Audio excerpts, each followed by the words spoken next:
Welcome, insomniacs and night wanderers. You've found yourself in the shadows where stories breathe and linger. 5 tales await of trains that never end, schools where silence teaches, lanterns that betray curiosity, asylums echoing madness, and villages lost to time.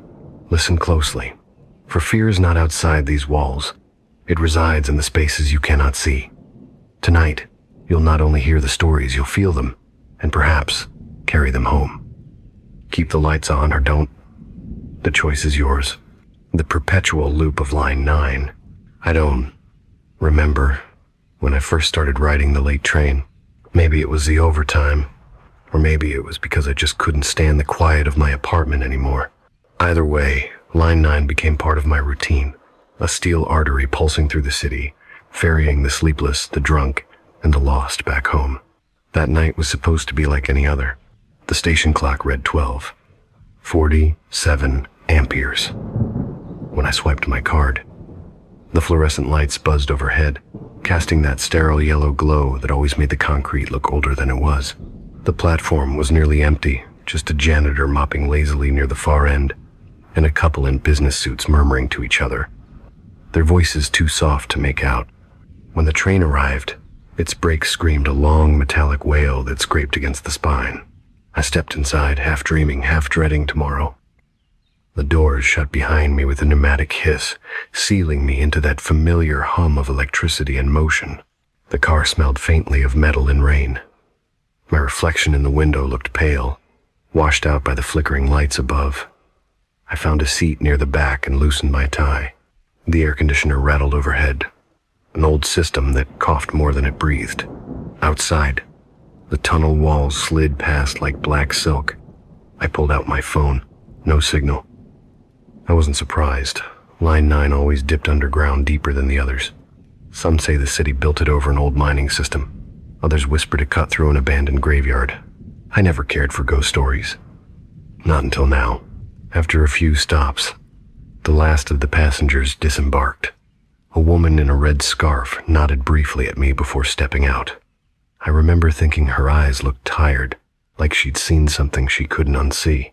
Then the doors closed, and I was alone. The train kept moving, the rhythmic clatter of wheels filling the silence. I glanced at the LED sign above the door. It flickered between next station, East Hollow, and final train, line 9. I exhaled, leaned back, and closed my eyes. The motion rocked me into that strange, half-conscious drift, the kind where you're not sure if you're dreaming or remembering. My head tilted against the window. The glass was cold. When I opened my eyes, the sign above the door was dead. The lights dimmed. The train slowed, but there was no announcement, no mechanical voice to say where we were. Just the sound of steel grinding against steel. Then it stopped. I looked outside, and for the first time, I didn't recognize the station. There were no posters, no benches, just cracked tiles and an old rusted sign that read in peeling letters, Terminal, no exit.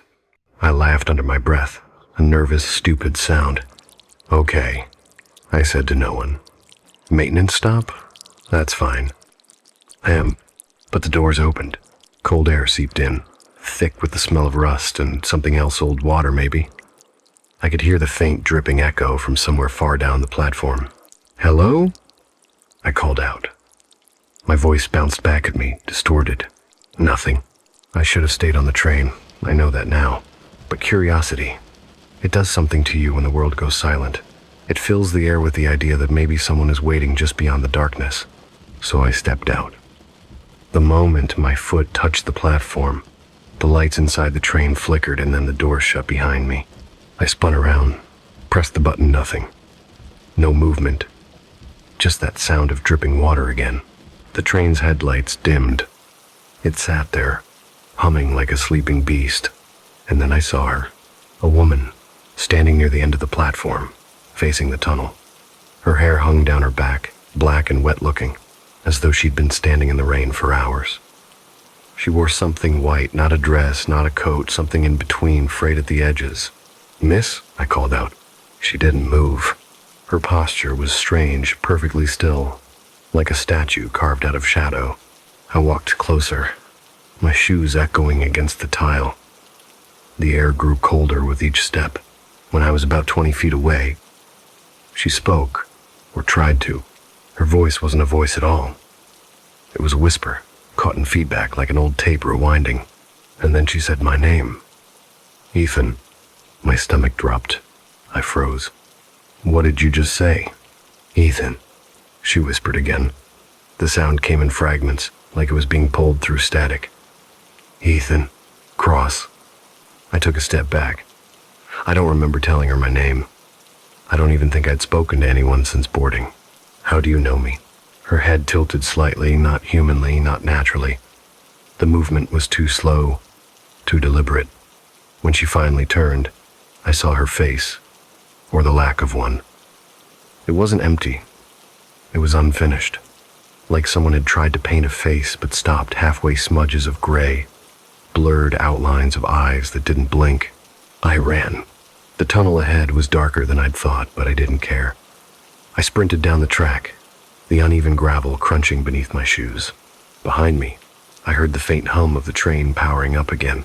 I turned around just in time to see it begin to move, but it wasn't leaving. It was coming back. Its lights glowed like eyes in the dark, rushing forward soundlessly. I stumbled onto the side walkway, gasping as the cars sped past. For a moment I thought it would just go, but then I saw inside. Every window was filled with faces. Faces that looked like mine.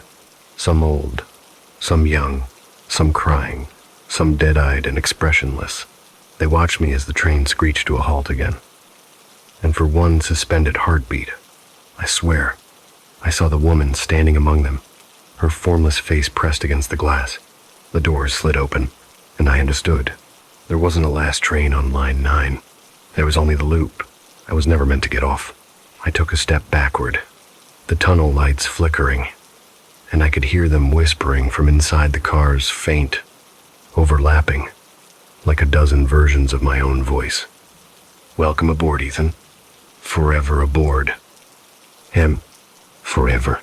The last thing I remember was the sound of the doors closing again, and then the train started to move. This time, I didn't fight it, because deep down, I think I knew I'd already been here before. I don't know how long I stood on that platform after the train vanished. Minutes?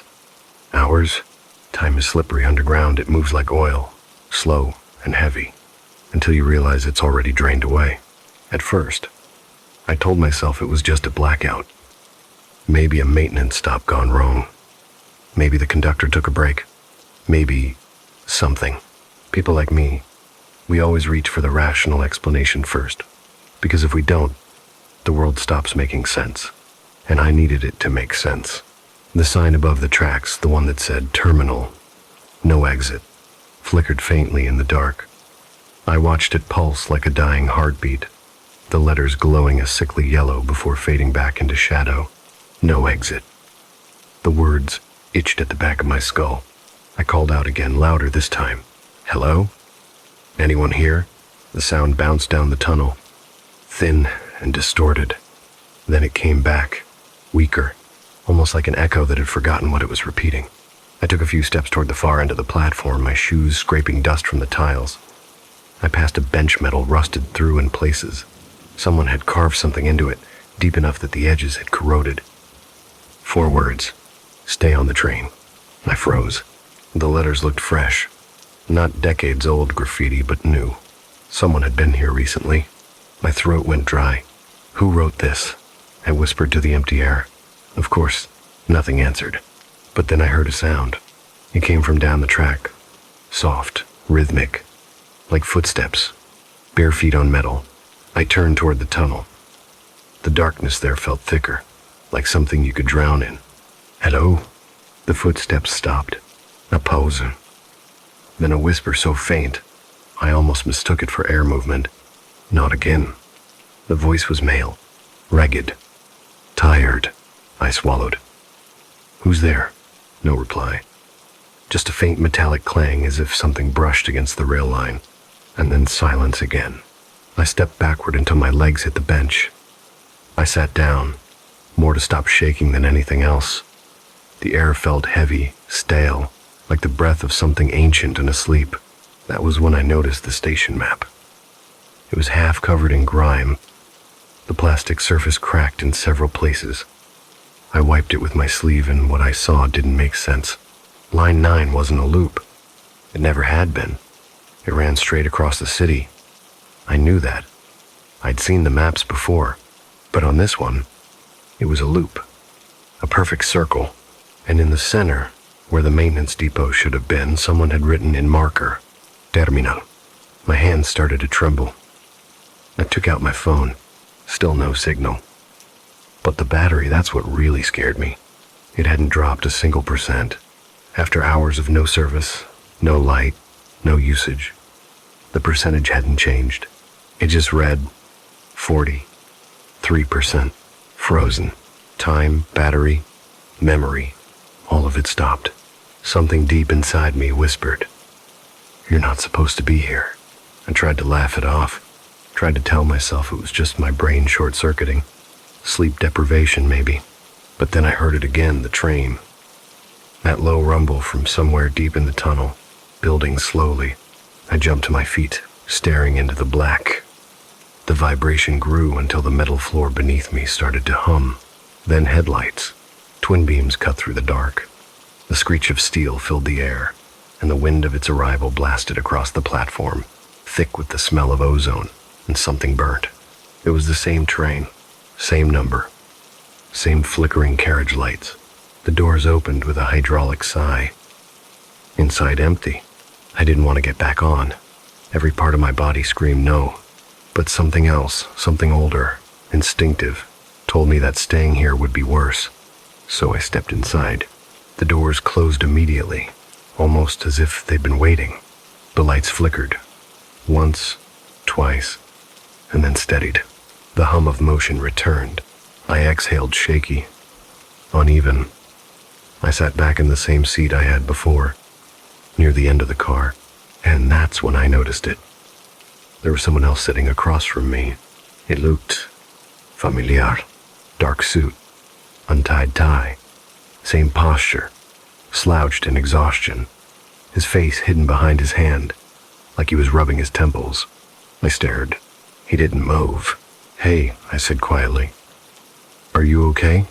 He dropped his hand, and I saw my own face. Not exactly it was me, but wrong. My skin looked gray, the eyes sunken, the mouth trembling as if trying to speak through water. When he finally did, it was like a bad recording playing too slow. "You shouldn't have left the train." I froze. My breath came in short, shallow bursts. "What?" He stared at me, unblinking. "You left. That's how it starts." My voice cracked. "What are you talking about? What is this place?" He shook his head, or maybe it was a glitch, a blur of motion that didn't match time. Then he said something that made my blood run cold. "It never ends, Ethan." And just like that, he was gone. Not vanished, skipped. One frame he was there, the next he wasn't. Only the seat remained, faintly dented where he'd been sitting. I wanted to scream, to tear at the walls, to force the doors open. But the moment I stood, the train slowed. We were stopping again. The announcement speaker crackled to life, spitting static. Then, a voice monotone, garbled, and deeply wrong. "Next stop, Terminal." I rushed to the doors, peering through the window. Same platform, same cracked tiles, same rusted sign that read, "Terminal, no exit." The door slid open. I didn't move. I just stood there, shaking my head. No, no, no, no. Then I saw something different. Someone was standing where the woman had been before, but it wasn't her. It was me. I was standing at the edge of the platform, staring blankly back at myself. Same clothes, same expression, except the eyes. The eyes were hollow. My reflection, or whatever it was, lifted its hand and pointed to the door, and then its mouth moved, but no sound came out. I turned away, squeezing my eyes shut. I didn't want to see it. I didn't want to know. When I looked again, the platform was empty. The sign flickered once, then twice, and the doors closed. The train began to move, And for the first time since this started, I began to cry. Not from fear. Not exactly. But because a thought had bloomed in my mind, quiet, poisonous, undeniable. Maybe this isn't happening again. Maybe it never stopped. I didn't remember climbing back onto the train. One moment I was staring into that endless black tunnel, and the next I was sitting again in the same seat across from the same reflection of myself in the window. The hum of the fluorescent lights above flickered back to life, stuttering like a dying heartbeat. For a few seconds I tried to convince myself that maybe I'd hallucinated everything. The woman, the platform, that sign that shouldn't have existed, terminal no exit. Maybe it was exhaustion, or the alcohol from dinner earlier, or just my brain playing tricks after a 14-hour shift. But then I looked around. Every seat was filled. The passengers sat in eerie stillness, their faces pale, their clothes soaked in a faint gray mist that clung to them like fog. None of them moved. None blinked. They were all facing forward, as if listening to something I couldn't hear. I leaned forward slightly, whispering, "Hey." A man in a business suit, sitting 2 rows ahead, turned his head slowly, almost mechanically, and for a split second, I saw my own face staring back at me. Same hair, same tired eyes, same faint scar above the eyebrow I got as a kid. But this version of me looked drained, hollowed out, as if the soul had been scooped clean from behind the eyes. Then, the man smiled. It wasn't a cruel smile. It was mournful, like he pitied me. And then he turned back, hands folded neatly in his lap. I froze. My mind raced through every rational explanation. Sleep deprivation, shared illusion, mirror reflection. But the windows only showed the tunnel outside, endless black. The PA system crackled to life. Next up, terminal. The same voice as before. But this time, it didn't end there. It repeated the announcement, over and over, each time more distorted, until the syllables melted into static. Terminal. No exit, terminal. No. The train lurched, and my reflection in the window distorted with the motion, except my reflection didn't move the same way I did. It stayed still, watching me, lips slightly parted. I reached toward the glass. The reflection didn't follow.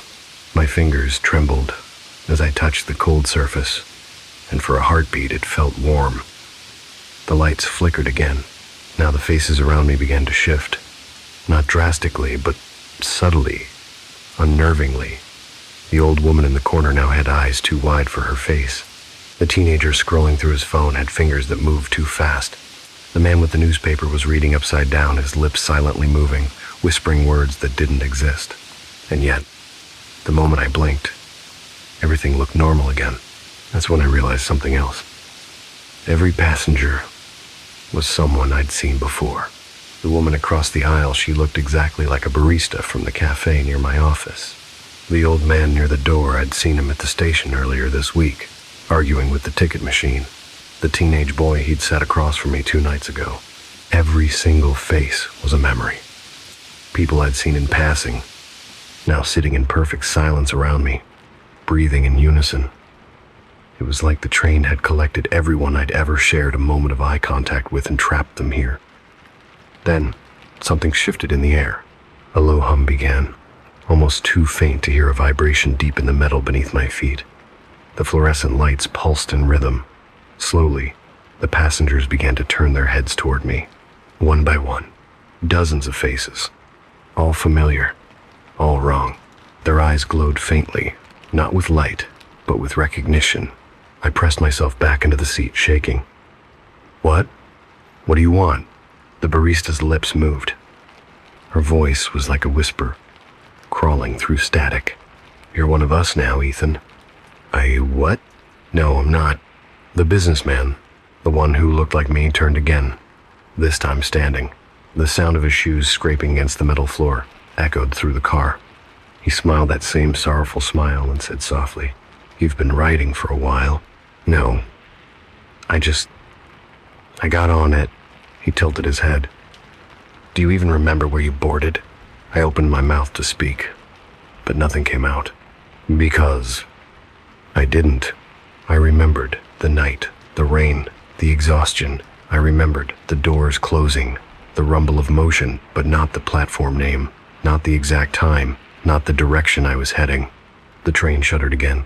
This time, the windows filled with light, a white, sterile light that wasn't coming from outside but from inside the glass itself. And within that light, faces began to form, hundreds of them, some smiling, some crying, some screaming in silence. They were pressed against the other side of the glass, as if the train itself was full of souls trying to get out. I stumbled back, heart pounding. Stop! Stop this train! The intercom clicked on again. Line 9 is now in perpetual operation. Please remain seated. Do not attempt to exit between stations. The calm, robotic voice somehow felt amused. I ran to the door, pounding on it. The other passengers just watched. The businessman, my reflection, now stood directly in front of me, blocking the way. His eyes were dark now, deeper than pupils should go. "There's no getting off," he whispered. "Not until you accept it." "Accept what?" I shouted. He stepped closer. The air between us grew colder. "That this is where you were always meant to be." The train entered another tunnel, darker than the last. The light dimmed to almost nothing, leaving only the faint outlines of the passengers. I heard whispers now, soft, layered as if hundreds of voices were speaking through each other. "Late again. Missed the stop." They never notice. We all thought it was the last train too. The whispers merged into a rhythm, the same pattern as the wheels grinding against the rail, looping, eternal. I turned, desperate, and caught a glimpse of something in the far end of the car. The woman in white. She stood by the door, her back still turned, the same as before. This time, she wasn't murmuring my name, she was humming, a melody that somehow matched the screech of the rails. I began to move toward her. Every instinct told me not to, but there was something magnetic about her presence. As I drew closer, I saw that her hair floated slightly, as if underwater. The air around her shimmered faintly. "Who are you?" I whispered. She didn't turn. Instead, she lifted her hand and pointed toward the floor. There, beneath the dim light, I saw another Ethan. My own body slumped over, eyes half open, skin pale, lying in the exact same seat I'd been sitting in. My breath caught. "No." The woman finally turned. Her face was calm, not monstrous, not ghostly, just tired, like someone who'd been waiting too long. "This line doesn't carry the living," she said softly. "It carries those who never stopped running." Her voice dissolved into the hum of the train. I stumbled back, tripping over my body, and when I looked up again, she was gone. Only the sound of the wheels remained, grinding endlessly beneath me. And through the static of the intercom, the voice returned, gentle, almost kind. "Next stop, Terminal. No exit." The lights brightened again. The passengers looked normal now, people on a late-night train, yawning, dozing off, scrolling their phones. The illusion had reset, except one thing hadn't changed. My reflection in the window, it wasn't mine anymore. It was smiling, and its lips moved just before the lights flickered off again. "Welcome back aboard, Ethan." The train had been moving for what felt like hours, no stations, no announcements, no signs of slowing. Just that constant mechanical lullaby. Steel grinding, wheels sighing, air humming through the vents. I sat perfectly still, afraid that if I moved, I'd break whatever fragile thread was keeping me anchored to reality.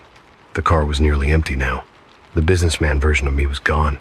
The barista, the old man, the boy all gone. Only me, and the rhythmic echo of a faint, ticking sound. It came from the end of the car, from the small, sealed compartment near the conductor's booth. A sound that didn't belong in the rhythm of a subway.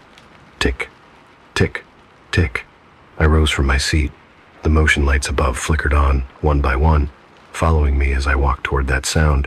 The air smelled different near the front dryer, like dust and oil, the kind of scent that lives in old machines. As I reached the door, I hesitated. There shouldn't be a conductor at this hour. Line 9 was fully automated. Everyone knew that. But the ticking kept going. Steady, patient, like it was waiting for me to count along. I slid the glass window open a few inches and whispered, "Hello?" At first, nothing. Just static from the old intercom speaker above me. Then, a faint shuffle, and a voice, low, dry, and careful. "You're out of your seat, Ethan." I froze. "How do you know my name?" A pause. Then, almost amused, "You've been here long enough. I should know." "Have you won?" Something inside me cracked open a fear that was no longer about ghosts or darkness, but about recognition. The sense that whatever was behind that door knew me more intimately than I knew myself. I tried the handle. It turned easily. The compartment beyond was dimly lit by a single yellow bulb swaying from the ceiling. And there he was, the conductor. At least, that's what I thought he was. He wore a uniform, faded and torn at the edges, a peaked cap shadowing most of his face. His hands were gloved, though the fabric looked centuries old, and on his wrist I saw a pocket watch, open, glimmering faintly in the light. He wasn't watching me. He was watching the watch. "Do you have your ticket?" he asked softly. "I know. I didn't get one." The gate was open. He nodded once. Like that confirmed something. That's how it starts. The gate's always open. He looked up then, and for the first time, I saw his face. Or rather, I saw what was left of it. His skin was gray, not decomposed, not monstrous, just colorless, like a photo that had been drained of all warmth. His eyes were cloudy, but sharp, and beneath the cap, I could see that his jaw moved just a fraction slower than his voice, like the sound was coming from somewhere else. I wanted to back away, to leave, but my feet didn't listen. "What is this place?" I asked. "What's happening to me?" He tilted his head slightly, as if puzzled that I didn't already know. "You boarded the last train, didn't you?" "Yes, but..." "There's no last train," he interrupted gently. "Only the one that keeps going." He glanced at his watch again. It was a heavy brass thing, engraved with ornate lines. The second hand didn't move smoothly. It jerked in small bursts, like it was resisting time itself. He held it up to me. "Do you know what this does?" I shook my head. "It doesn't tell time," he said. "It keeps it contained." He turned the dial on the side, and the car around us seemed to shift. The air vibrated, and for a heartbeat, I saw flickering scenes through the windows like ghosts of other times. A woman sitting where I'd been, sobbing into her hands. A man slumped near the door, whispering for help. A crowd of people screaming as the lights went out. Then nothing. Back to the tunnel. I stumbled backward. "What was that?" He smiled faintly. "Echoes. The passengers before you. And..."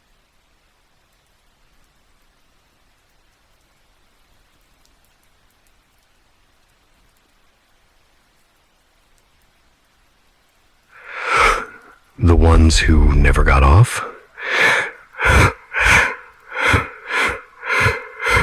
He didn't answer, just closed the pocket watch, and instantly, the world steadied again. "You can feel it, can't you?" he asked. "The way time bends here. The way the air tastes the same no matter how long you've been breathing it."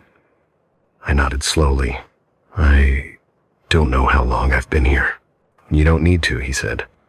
"That's what the watch is for. It keeps everything looping, keeps the train running." "And why?" He looked directly at me then, and his eyes, cloudy and pale, seemed to pierce through every lie I'd told myself about being alive.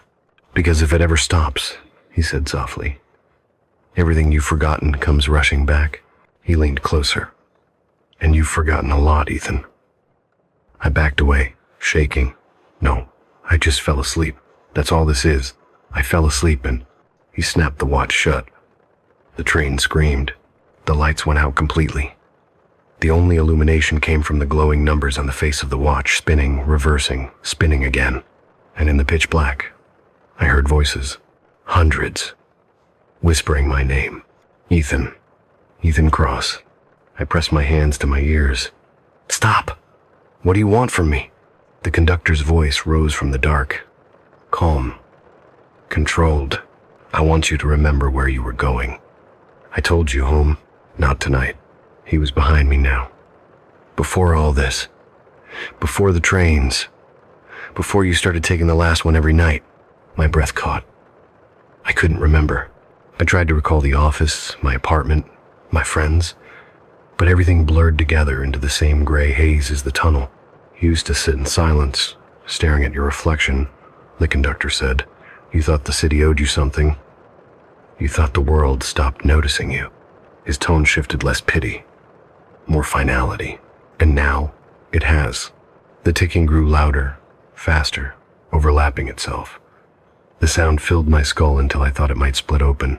I turned, ready to scream at him, but when I did, he was gone. Only the pocket watch lay on the metal floor, still ticking. I knelt and picked it up. It was heavier than it looked, warm to the touch. The moment my fingers closed around it, something changed. The windows of the train flared white, and I saw dozens of reflections staring back, not ghosts this time, but versions of myself. Different clothes, different expressions, some terrified, some peaceful, some dead-eyed. They were all me, and each of them was holding the same pocket watch. I staggered backward. What the hell is this?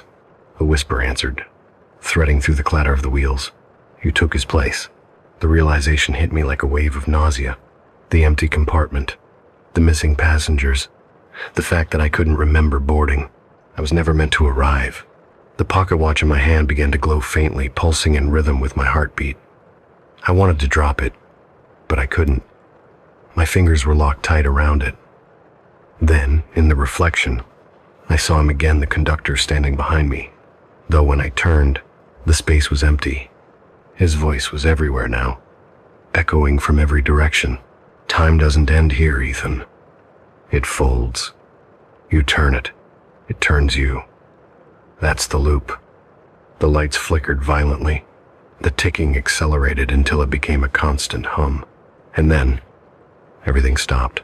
Absolute silence. The train had halted. For the first time, I saw the sign outside the window. Terminal. No exit. The doors opened. I looked down at the pocket watch, its hands spinning wildly, before clicking into place midnight. And in that frozen second, I understood. Someone had to keep it turning. Someone had to make sure the loop didn't break. The conductor's voice whispered one last time, almost kind. Every train needs someone to keep time. I stepped through the door. When the lights came back, I was sitting in the conductor's booth. My hands were gloved. My reflection in the glass was pale and calm. Outside, the tunnels began to move again. I looked down at the pocket watch, my pocket watch now, and flicked it open. Tick, tick, tick, tick. Somewhere in the car behind me, a passenger stirred from sleep. A new voice whispered through the intercom. Next stop, terminal. No exit. The tunnel hums. It's a sound I've grown to recognize, not noise, not silence, but something suspended in between. A mechanical heartbeat. A pulse made of steel and distance. That's how I know the train is alive. And now, so am I. Or something like it. The watch ticks steadily on my wrist. I can feel every vibration in my bones. I've been listening to it for so long that its rhythm feels like breathing. I don't even know how long it's been. Time doesn't flow here. It circles, folds, repeats.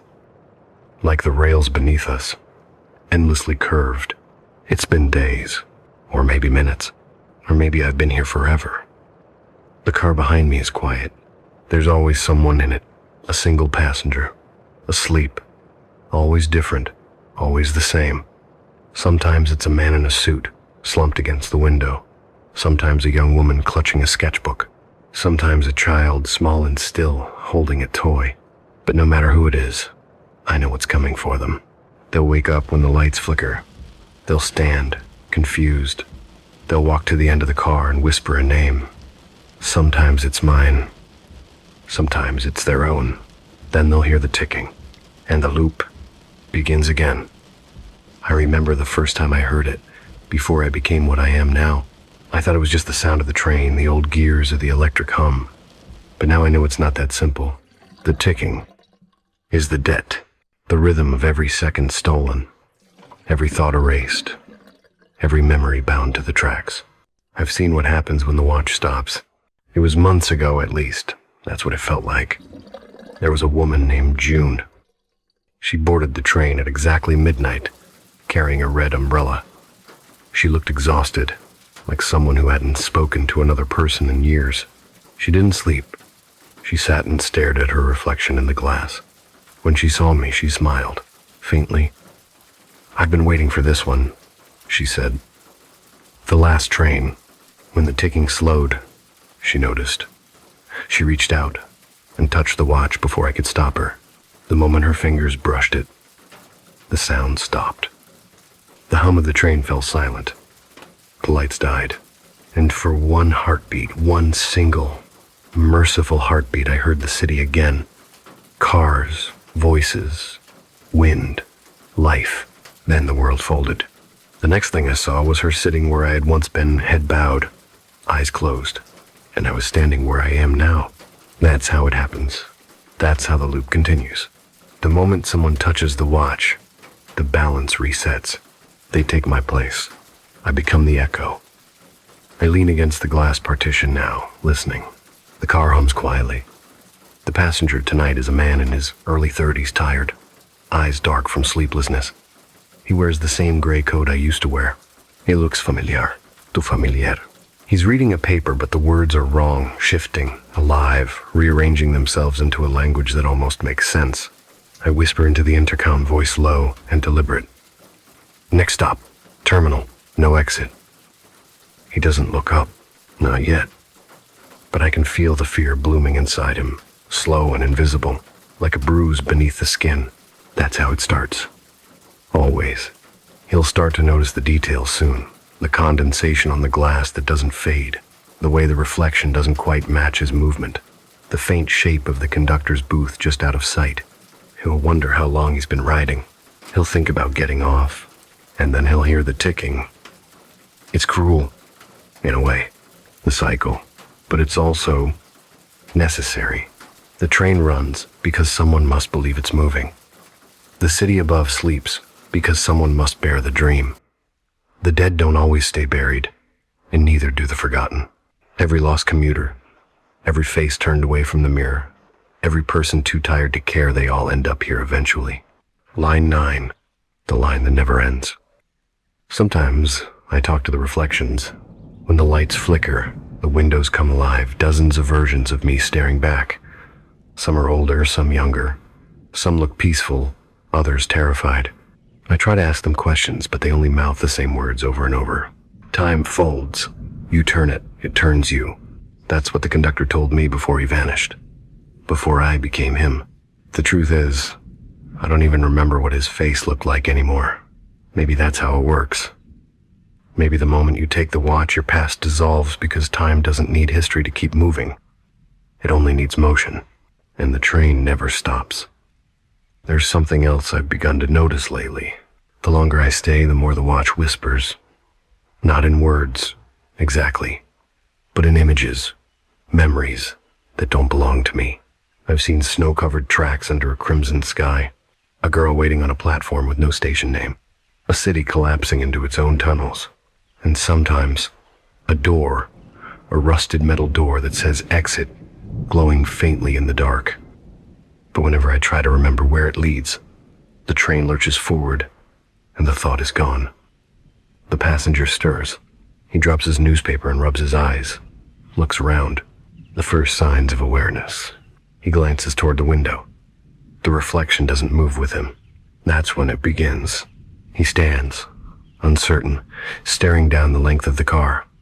The lights flicker once, twice, then stabilize into that awful yellow. "Hello?" he calls out. His voice sounds thin against the endless hum. I press the intercom button again. My voice carries through the static. "You're out of your seat." Have freezes. Looks around. "Who's there?" "You've been here long enough," I reply softly. His mouth opens. I can see the panic bloom in his eyes, the exact panic I felt. The realization that there's no way out of a place that doesn't exist in time. The watch ticks faster. The car shudders, and I know what's coming. He'll find the door to the conductor's booth. He'll open it. He'll see me. And then, he'll see the watch. I take one last breath. It doesn't matter that I don't need to breathe. The act itself feels human. The door slides open. Our eyes meet. He looks at me with that same confusion, that same desperation for logic, for meaning. He stammers. "What is this? What's happening to me?" I lift the pocket watch. Its surface gleams faintly in the sterile light. "This," I say, my voice calm now, practiced, eternal. "This keeps the train running." He steps closer, drawn to the ticking. His fingers tremble as he reaches out. I could stop him, but I don't. When his skin touches the brass, the sound stops.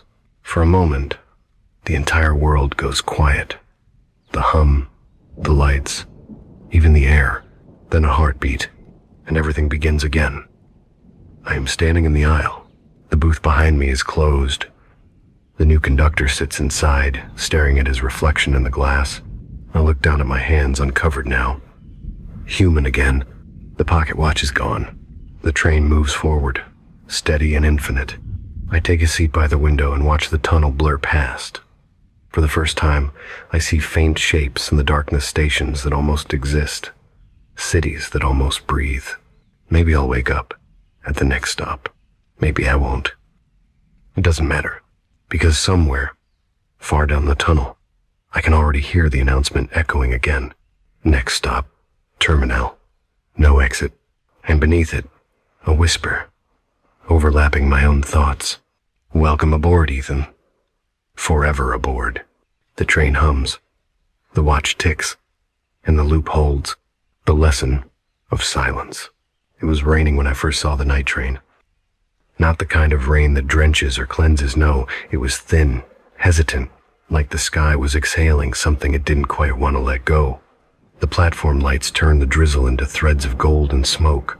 I stood there, suitcase in hand, the soles of my shoes slick from puddles, watching as the train approached out of the darkness like a thought I'd tried to forget.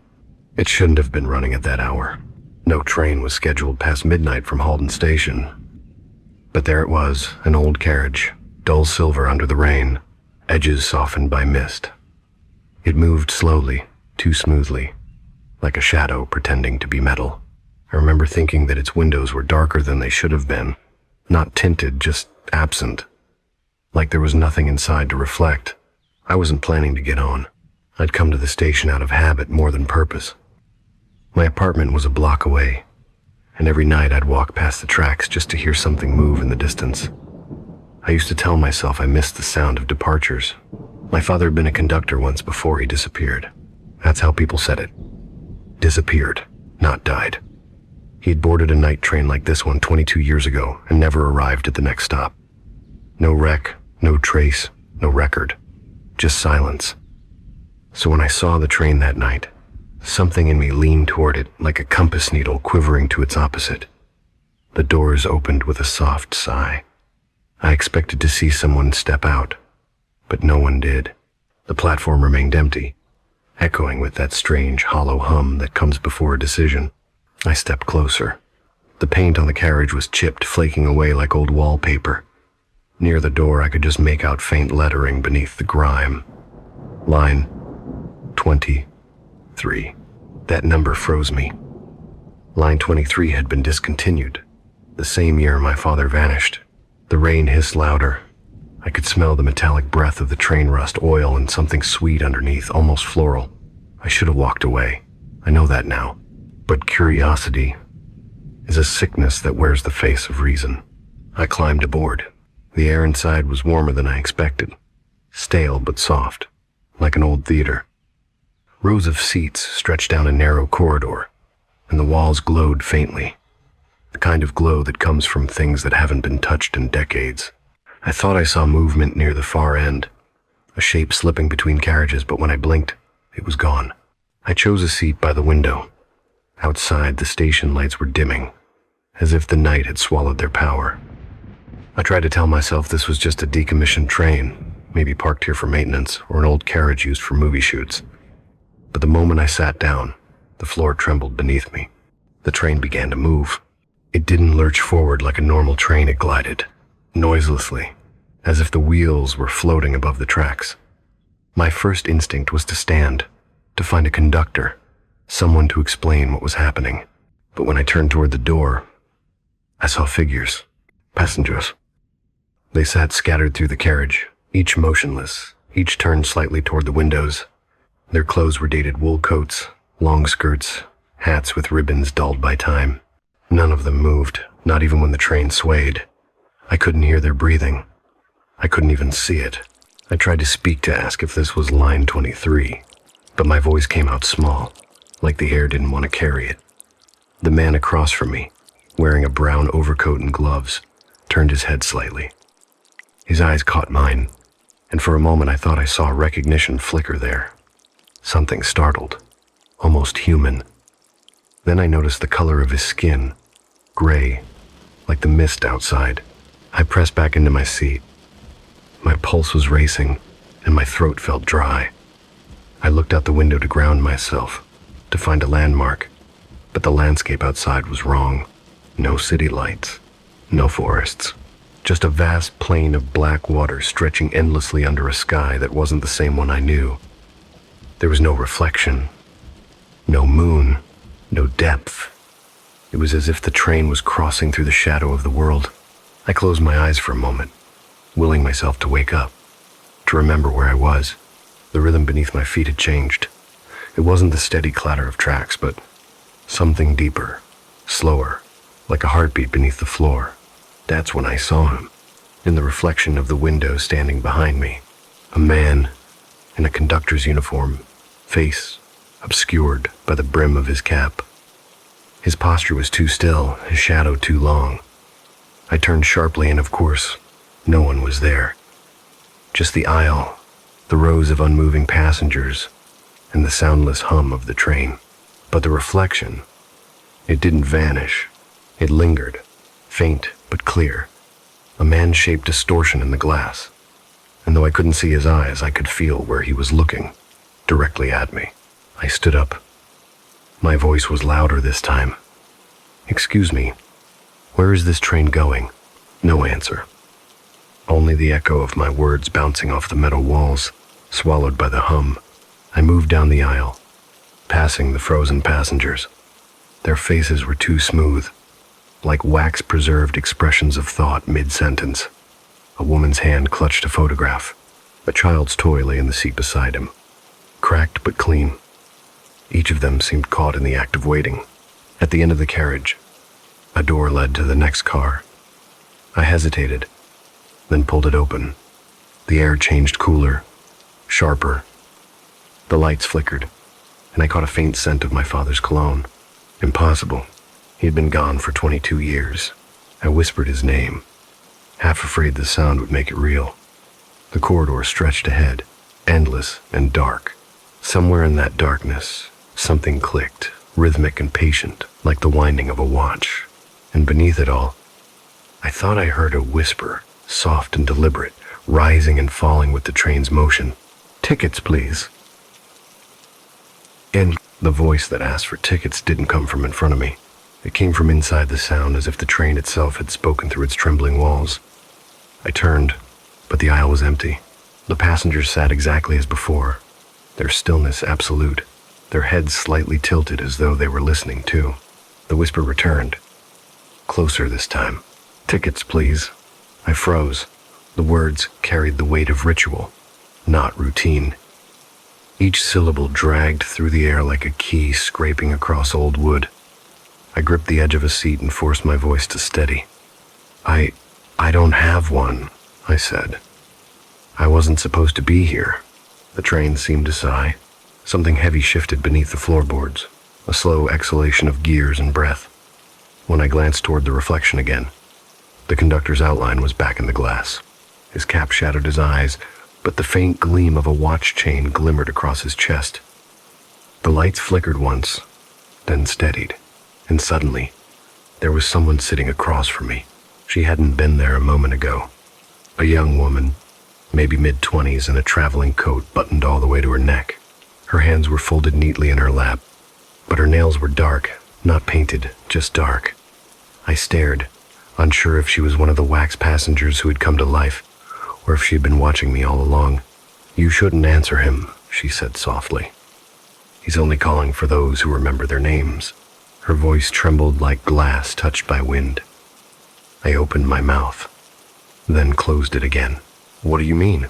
I asked. She looked past me, toward the black window. "Most of us forget them after boarding. That's how he keeps count. The ones who can't say who they are, they stay." The words settled inside me like ash. I wanted to ask her more, but my throat tightened, and something about the way she said "stay slow," resigned, made me afraid to break the silence again. I looked down at my suitcase, which I'd left by the seat. It wasn't mine. The tag on the handle was torn and damp, the ink smeared, but the name was still faintly legible. G. Marrow. That wasn't me. I'd never heard the name before. When I looked up again, the woman was gone. Her seat was empty, perfectly undisturbed, as if she'd never existed. But the faint outline of her shape remained on the cushion, pressed into the fabric. I reached out without thinking, and the fabric was warm.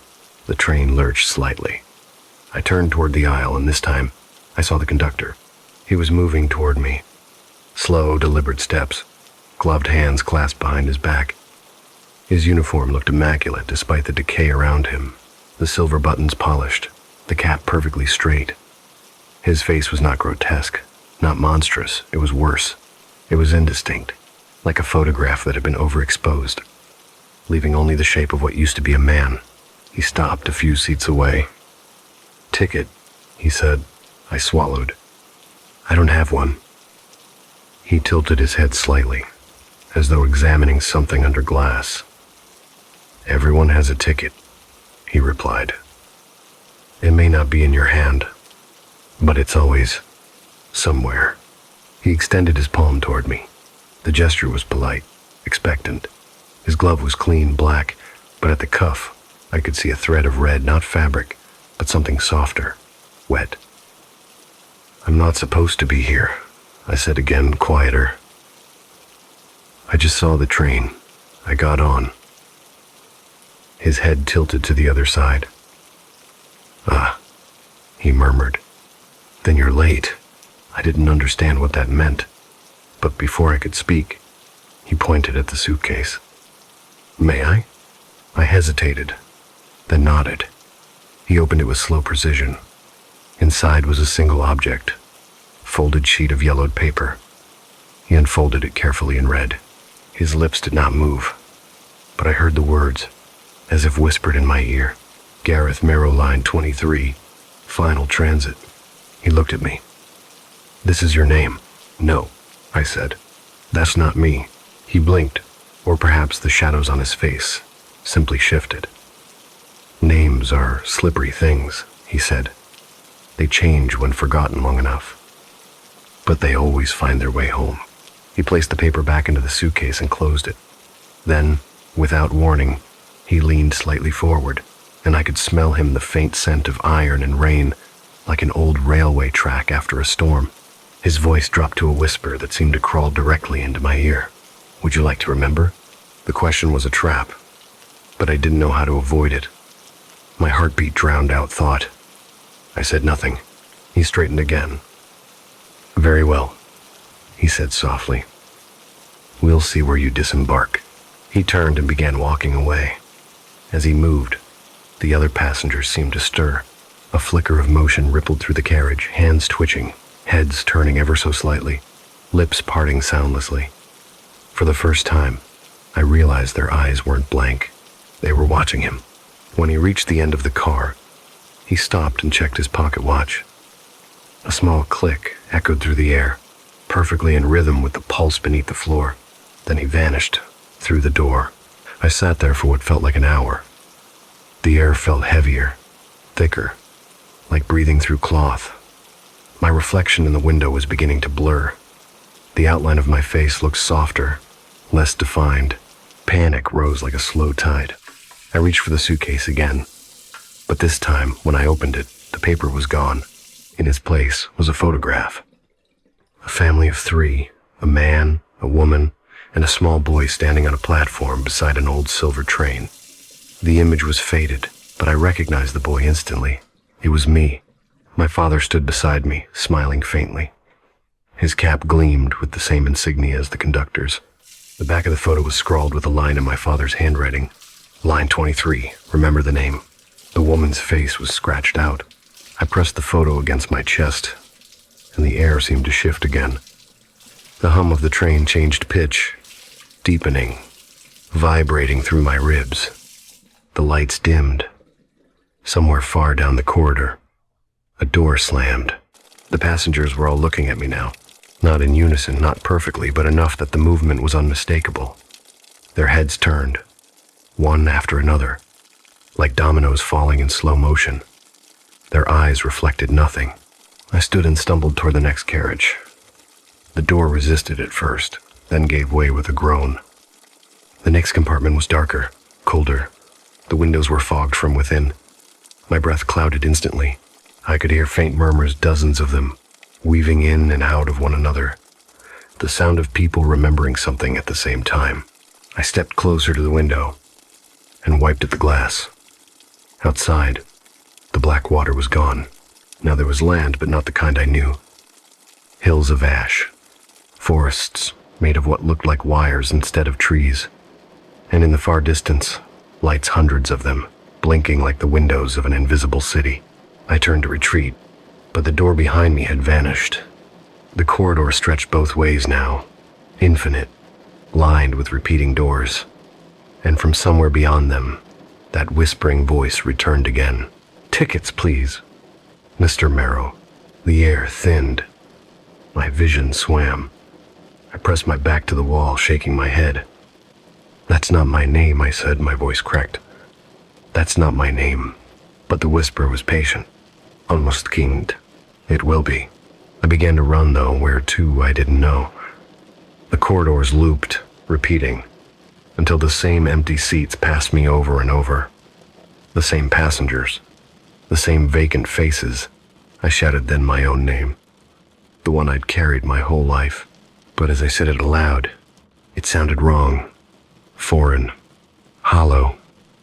Each repetition dulled it, scraped something from it, until even I began to doubt it. And then, from somewhere deep in the train, I heard my father's voice. "Gareth, sit down, you'll miss the stop." I froze. The sound was clear, impossibly clear. I followed it toward the next door, my heart hammering. The corridor ahead was brighter now, washed in a golden light that seemed to come from nowhere. I reached for the handle, hesitated, then stepped through. Inside was a cabin I recognized. The wallpaper, the luggage racks, even the pattern of the seats, they were the same as the photograph. Sitting by the window was a man in a conductor's uniform, his face half hidden by shadow. He was older, thinner, but I knew the line of his jaw, the way he held his hands. "Dad?" I whispered. He turned slowly. The cap shadowed his eyes, but I could see the smile. Small, tired. "You made it," he said. I took a step closer, my throat closing around 1,000 questions. "Where's this train going?" I asked. He looked at the window. Outside, the landscape was dissolving, fading into streaks of gray. "Home," he said softly. "Always home." I opened my mouth to speak again, but then he looked directly at me, and his eyes were empty. Not lifeless, not dead empty, as though something had hollowed him out and left only the echo of memory. He lifted his pocket watch and set it on the table between us. The hands were spinning backward. "Find your seat," he said. "It's almost time." The world began to blur. My knees gave out, and I fell back into the aisle. The last thing I saw before the darkness swallowed everything was the watch face, glowing faintly, and the reflection of my own face inside it, pale, gray, and smiling. When I woke, the train was moving backward. At first, I didn't realize that the rhythm was the same. The lights still hummed with that fragile, dying electricity. But the view beyond the window had changed direction, and the world outside was sliding in reverse. The hills of ash retreated into shadow. The lights in the distance dimmed like dying stars. I blinked hard, rubbed my face. My palms came away gray, as if I'd wiped dust off something ancient. For a moment, I wondered if the dust was mine. The seat across from me was no longer empty. Someone sat there, now a man in a gray suit. His head was bowed, and his hands rested neatly on his knees. He looked like every other passenger I'd passed, perfectly still, perfectly silent. But something about the tension in his shoulders told me he was awake, watching. When I leaned forward, his head lifted slightly, and I saw his face reflected in the window beside us. Except it wasn't his face. It was mine. Same eyes, same faint scar on the chin from when I was 8. But it wasn't doing what I was doing. It blinked a second later, smiled when I didn't, tilted its head as though inspecting me from the other side of the glass. My throat locked. I looked directly at him at it. The man's expression was blank, lifeless, yet in the reflection, my double smile grew wider. Then the reflection raised a finger and traced a circle on the glass, slow, deliberate, leaving behind a faint line of condensation. A perfect ring. When it finished, it pressed its palm against the center and mouthed something soundless. One word. Stay. I stumbled to my feet. The man didn't react, didn't move at all, but his reflection kept smiling. I stepped into the aisle, glancing down. Every passenger's head had turned, just slightly enough that their eyes now pointed toward me, and each reflection in the windows, none of them matched. Where a woman sat with closed lips, her reflection was screaming silently. Where an old man rested, his reflection clawed at the glass as if trapped beneath ice. Dozens of faces, all wrong, all disconnected from their owners, moving out of sync. I backed away, breath shaking. "What is this?" I whispered. No one answered. I reached for the emergency lever near the door, but my hand passed through it, like smoke. That was when I realized something far worse. I wasn't reflected anymore. I turned toward the window. Nothing. Just the seats, the flickering lights, the faint outline of the train interior. My face was gone, erased as if I had never existed. And yet, on the opposite pane of glass, far across the aisle, I saw myself distorted, stretched by the curve of the window, sitting calmly in another seat, staring back. That version of me smiled faintly and placed his hand on the window. I felt the pressure inside my own chest, a small, cold touch where no hand should be. I staggered backward and hit the wall. The reflection didn't move. It only whispered, and though I couldn't hear it, I understood perfectly. "You're late. Sight down." The same words my father had said. I turned and ran toward the next carriage. The corridor was longer this time, stretched, warped. The doors on either side pulsed faintly, like veins under skin. As I passed, I caught glimpses through the windows. Classrooms, hospital rooms, offices, places I knew, rearranged into impossible spaces. In one room, a teacher wrote the same word over and over on a chalkboard. Wait. In another, a child in a hospital gown stared directly at me, mouthing, "Don't forget." Each time I blinked, the train shook harder. The lights dimmed. Something was catching up. I reached the next cabin and burst through. Inside, everything was quiet again. Rows of passengers, frozen mid-motion, as if someone had paused time. But these faces were different. I recognized them. The barista from my morning routine. The man who sat across from me at the finance firm. My neighbor, Mrs. Keene, holding her grocery bag in her lap, all of them still, staring straight ahead. I whispered their names, and as I did, faint ripples passed across their reflections. The glass surfaces trembled, bending the light. Their mirrored faces began to move, mouthing my name in return all at once. Ethan. Ethan. Ethan. It wasn't accusation or recognition. It was repetition. Endless repetition, like a prayer for something that no longer mattered. I clamped my hands over my ears, but their voices were inside me, beneath my skin. The rhythm of their chant matched the clacking of the train wheels like the sound, and the words were one entity. Then, everything stopped. The silence was absolute. And in that silence, I heard breathing. Not mine beneath mine. I turned slowly. The man in the gray suit stood just behind me. His face was blank again, reflection still smiling in the glass beside us. But now, he held something in his hand, a small silver chain. A pocket watch. My father's watch. I reached for it, but he held it away, whispering, You shouldn't be standing. I froze. What do you mean? He tilted his head. The ones who stand leave their seats behind, and someone has to take them. He pointed. Every empty seat in the carriage had filled. Each passenger was me, my own face, multiplied endlessly. Each version slightly off. Older, younger, broken, burned, asleep. A hall of mirrors made flesh. My stomach twisted. No. He stepped closer. The watch clicked open, and the ticking echoed like a heartbeat. Every passenger remembers differently, he said. Some ride to forget, others to finish. You, Ethan, he leaned in, ride, because you refused to stop. I didn't do anything. I whispered, you didn't stop. His tone sharpened, not angry, but absolute.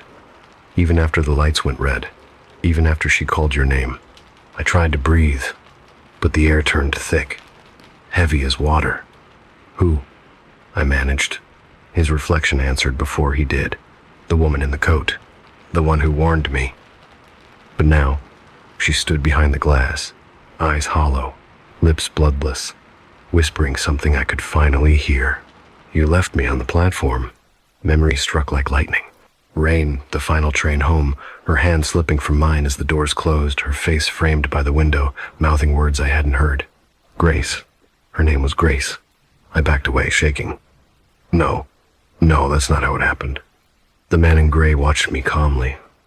It's always how it happened, he said.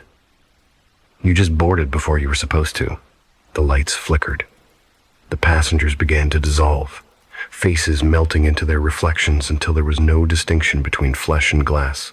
I stumbled, the world bending inward, the sound of the watch ticking faster and faster. Please, I said. Let me off. He smiled, not cruelly, but like someone indulging a child. There's no off, Ethan, only through. He pressed the watch into my hand. It was warm, too warm, and the metal pulsed faintly, like a living thing. The hand spun backward again, faster and faster, until they vanished entirely. The walls trembled. The faces in the windows turned toward me, every one of them mine, mouths opening in unison. The sound that came wasn't a scream. It was the rush of an arriving train, and through that roaring sound, I finally saw it, the truth of the reflection. The faces weren't watching me.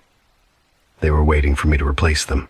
Each reflection was an empty slot, an abandoned version, waiting for the next arrival. The man in gray leaned close and whispered, "Find your seat before someone else does." The air broke apart.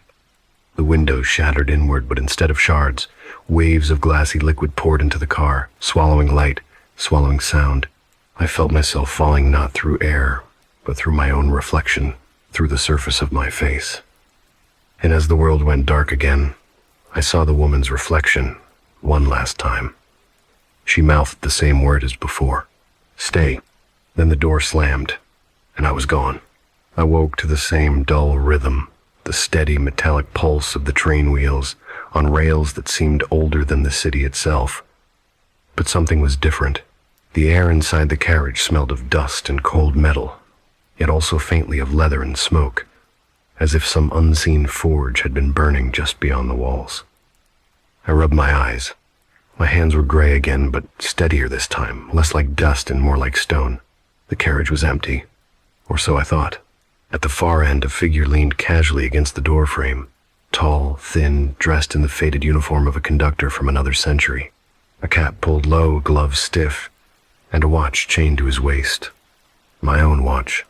I froze. He didn't speak. He didn't move. He simply tilted his head, just enough that the light caught his eyes ice blue, yet impossibly deep, holding shadows within shadows. And yet, as I watched, his hand moved to the watch, tapping it twice in a pattern I felt more than heard. Tap, tap. The train seemed to slow in response, or maybe time itself had bent. I tried to step toward him. "Don't," he said finally, his voice low, smooth, but carrying the weight of years I could not count. And yet, there was no malice, only inevitability. I don't understand, I whispered. My own voice sounded wrong, distant, as if it had been swallowed by the metal walls of the train. He stepped forward, slowly, deliberately, each footfall echoing without sound. And then, he raised the watch, opened it, and the ticking began. Not ordinary ticking, this was the heartbeat of something immense, pulsing through the floor beneath me, shaking the train, rattling the seats, vibrating in my bones. "Do you see them?" he asked. "Do you see why you ride?" I shook my head, unable to look away from the silver face of the watch. The hands spun backward, faster and faster, though the dial never changed. Or maybe it changed in a pattern too subtle for me to discern a cycle of movement that made the carriage tilt, warp, and twist. "The passengers," he said, gesturing with one gloved hand. I turned slowly and my stomach lurched. Every seat, every window, every reflection held someone. Not just me, not just versions of me, but every soul who had boarded this line before, every human caught in the loop. Their eyes were blank. Their mouths moved silently, repeating their own names, their own regrets, their own failures. "They are waiting," he said, "waiting for the next turn, waiting for the clock to call them back, waiting for you." "Me?" My voice was barely a whisper. "Why me?" "You didn't listen. You didn't stop, that is enough." And I realized then that the conductor's voice was not for me alone. It resonated through the walls, through the reflections, through the very air. Every empty seat, every blank reflection seemed to respond, vibrating faintly with an answer I could not comprehend. He stepped closer, and I saw the watch face more clearly. Tiny scratches formed a pattern along the edge, almost like runes, letters in a language I didn't know I knew. I could read them without understanding. Every passenger eventually rides forever. Every hand holds the key. Every turn is mine. I tried to run. I tried to move to another carriage, to escape this weight of inevitability, but the floor rippled beneath me. Not solid, not liquid, not air. A substance I could neither push through nor lift my foot from. My legs sank slightly, as if the train had become a living thing, pulling me closer to the center, to the conductor. "You cannot leave until the watch permits," he said. "And it will permit only when the loop is complete." "What loop?" I asked. The word felt wrong in my own mouth. Too heavy, too loud. He lifted a finger, and a ripple moved through the carriage. The reflections in the glass began to shift, twist, bending reality like wet tinfoil. Each passenger's face now looked at me, not silently, but fully, with emotion I had never seen. Longing, sorrow, frustration, recognition. They were awake. They had always been awake, but trapped. And I realized, in that instant, I was not just observing them. I was them. I felt memories that were not mine. Standing on a rainy platform decades ago, missing a train, watching someone vanish into a night that smelled like wet stone and candle smoke, reaching a seat too late, seeing faces that mirrored mine but distorted, knowing I was too late to save anyone. It wasn't just regret. It was a living, breathing tapestry of failed attempts, repeated endlessly, looping back upon itself. I fell to my knees, gasping, I can't." He knelt beside me, the watch hovering in the air, spinning in a rhythm I could feel, a pulse against my chest. "You must understand," he whispered. "The watch does not measure minutes. It measures resolve. It measures the choice to keep moving, to keep failing, to keep existing within the corridor of your own life. And now, it measures you, the passengers around me, myself, variations of myself. Others unknown began to shift. Seats elongated, walls extended, ceilings stretched into impossible arches. The reflections multiplied, creating new passengers I had never seen before, faces that had never existed, yet all were tied to me. And yet, each was a shadow, a fragment, a piece of the loop. I felt hands not mine, not his, brushing against my shoulders, pulling at my sleeves. Invisible hands, insistent, urgent, trying to force me into the center of the train. trying to integrate me into the cycle. I screamed, and the sound bounced back, but hollowed, distorted. The conductor's face remained calm, impassive. "Your fear is expected. Your resistance is expected, but neither will matter," he said.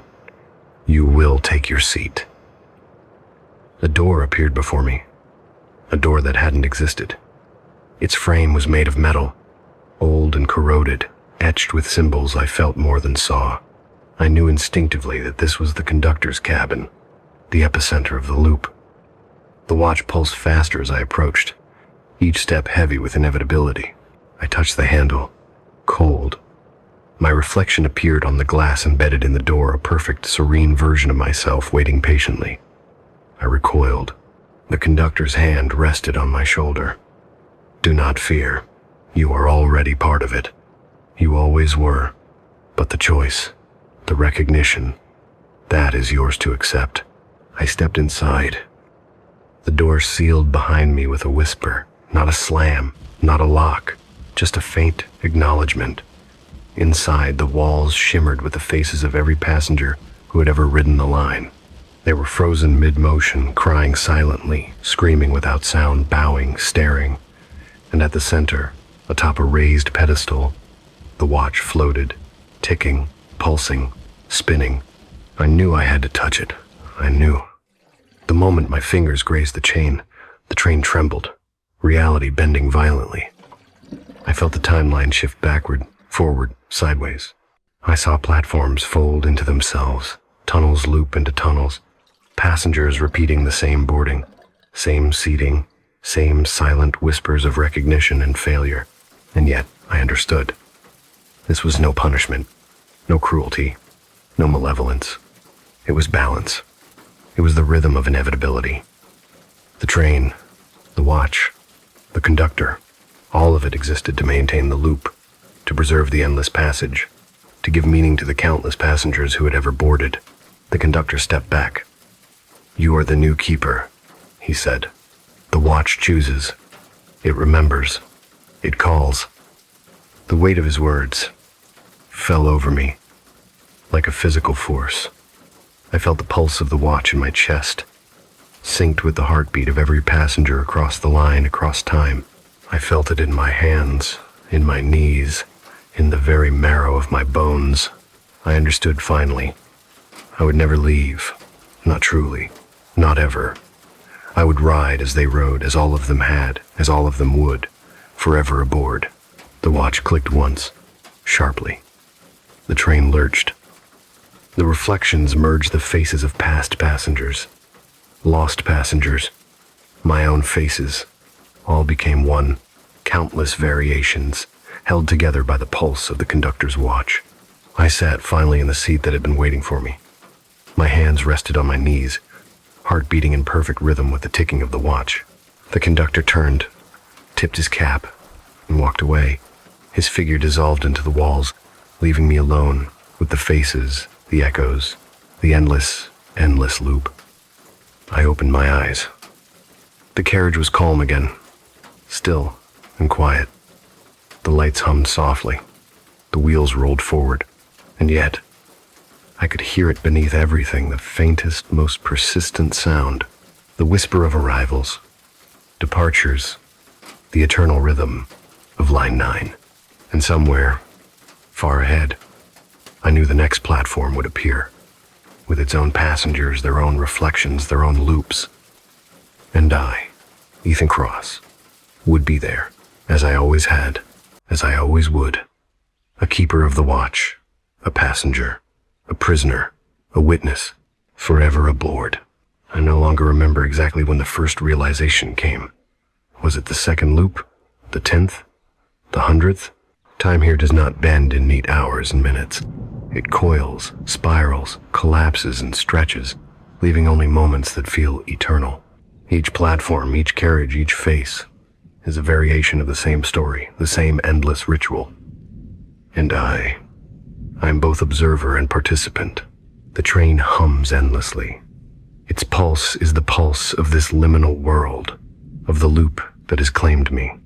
I can feel it in my bones now, in my fingertips, and the dry ache behind my eyes. The faces I once saw, passengers, shadows, echoes, are no longer strangers. They are fragments of myself, of my regrets, my fears, my unspoken guilt.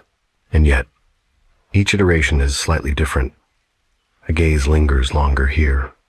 A whisper echoes there. The variation is subtle yet maddening, like the rhythm of a pendulum that never stops. I sit in the same seat I had taken in the conductor's cabin, hands resting on my knees. The watch is gone now, or perhaps it has always been within me. The ticking resonates in my chest. Each beat echoes the rolling of the wheels along the rails, a lullaby and a torment in one. I breathe, and the train breathes with me. I move, and the carriages respond, bending slightly, twisting just enough to remind me that the line's alive, conscious, aware of its passengers. The platform appears again. Terminal. No exit, the cracked sign declares. The woman in white is there, always there. She does not look at me. She only whispers my name in a loop, the cadence of it seeping into my thoughts, threading through my memory. Ethan. Her voice is a rope, pulling me forward, backward, sideways. I do not approach her. I cannot, and yet I cannot avoid her either. The passengers are awake, or perhaps I am seeing them awake for the first time. Their eyes are wide, reflecting light that does not exist. They do not speak, yet their mouths form words I do not hear.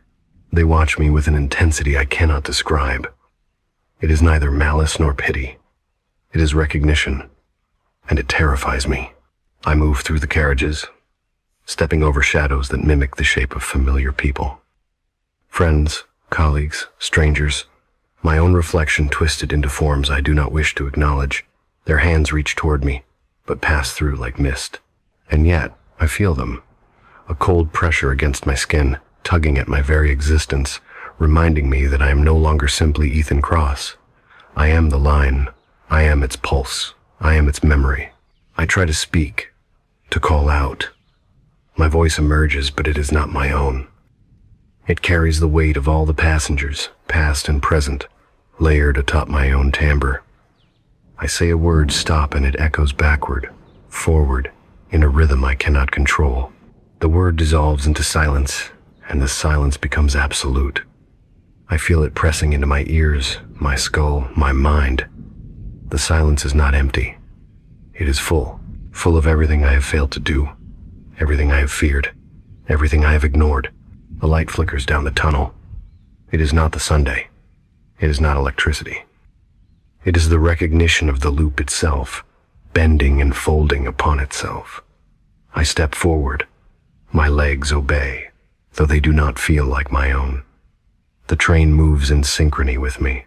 Every step I take, every heartbeat, every breath is catalogued, recorded, mirrored in 1,000 other versions of this same moment. And with it comes the awareness. I will never leave. I cannot leave. I do not wish to leave. Not fully. The woman in white appears closer now. She lingers at the platform edge, hands folded, expressionless. I can feel her presence not as sight, not as sound, but as a weight, pressing into the center of my chest. I do not move toward her. I do not move away. There is no direction here, only motion, only flow. And yet, I know the truth. She is not a guide, not a warning.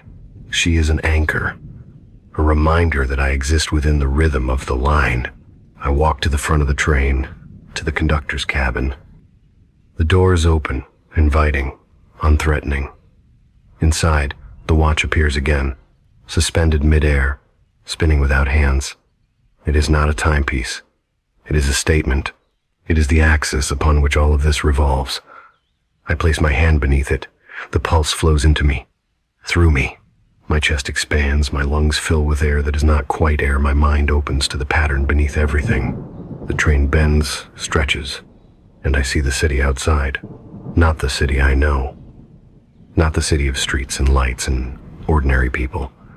It is a city of reflection, a city of repetition, a city of passengers, eternally returning to stations that will never welcome them, will never release them.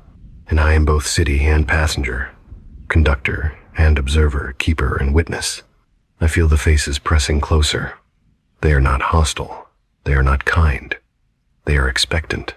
They look for the one who understands, the one who keeps the rhythm. And I realize, as I have always realized, that the loop is not punishment. It is a covenant. It is the line asserting its nature, reclaiming its own, demanding recognition. I take a seat once more, not because I am forced, but because this is where I belong. The wheels roll. The shadows follow. The platforms stretch and curve endlessly. I close my eyes. The echo of my own name drifts through the carriages, repeated by the voices of those who have come before and those who will come after. Ethan, Ethan. The train slows slightly at a familiar curve. The woman in white stands there again, mouth moving without sound, lips forming the syllables of my name. I understand. She is not an enemy. She is part of it as I am. Each passenger, each reflection, each iteration is part of the rhythm, and I am the rhythm's heart. I can feel the line breathing through me, breathing me through it. Time stretches. Minutes fold into hours. Hours collapse into seconds. And all the while, the train moves, turns, carries me forward, backward, sideways, but never away. I hear a distant whisper, not a word I recognize, not a voice I can place, but it is insistent, demanding attention. I focus, and suddenly the whisper becomes a chorus. Thousands of voices layered atop one another. They call my name, yes, but also the names of those who have ridden, those who will ride, those who cannot leave. And within that chorus, I understand something fundamental. There is no escape. Not for me, not for them. Only motion, only the line. And yet, there is a strange peace in this knowledge. I do not fight it anymore. I do not resist. I move with it. I breathe with it. I am with it. Each station I pass is familiar and strange. Each face a mirror and a shadow. Each loop a repetition and a revelation. I reach the end of the line. Or perhaps I reach the beginning. The train slows, the platform stretches, and the woman in white steps aside. There is no announcement, no farewell, only the quiet acknowledgement of cycles, the recognition of the perpetual rhythm. I step off, or perhaps I remain seated. It is impossible to tell. The train bends around me, the city folds, the reflections converge. I am at once everywhere and nowhere. And as the train pulls away, carrying countless versions of myself into the endless night, I hear it clearly, for the first time, not as a whisper, but as a promise. Welcome aboard, Ethan. Forever aboard. I close my eyes again. The pulse of the watch, the hum of the rails, the rhythm of the passengers, it is mine. It has always been mine. And I will ride. And they will ride, and the loop will continue. Infinite, unbroken, eternal. I am not afraid anymore. I am the line. I am forever aboard. The graveyard. I arrived at the cemetery just as the last threads of twilight were unraveling into night. The sky hung heavy with clouds, pregnant with rain I could feel before a single drop fell. The air was damp, earthy, thick with the smell of moss and decay.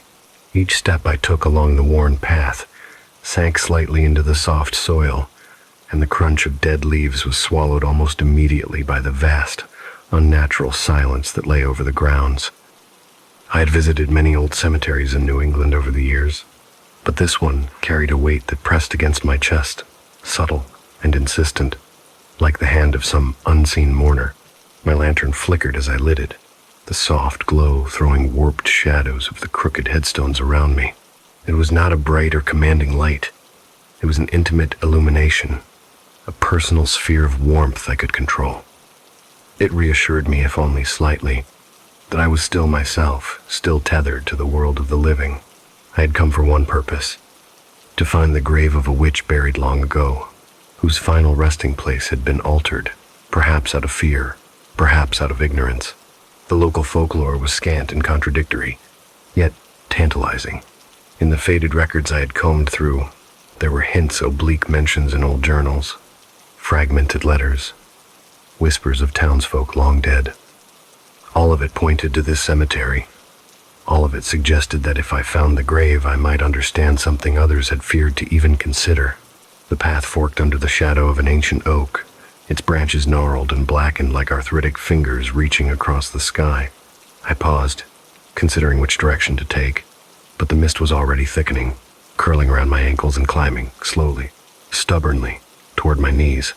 I could not see beyond a few feet in any direction.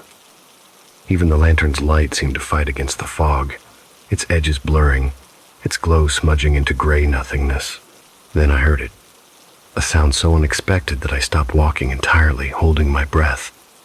At first I thought it was the wind, or perhaps water dripping somewhere in the distance.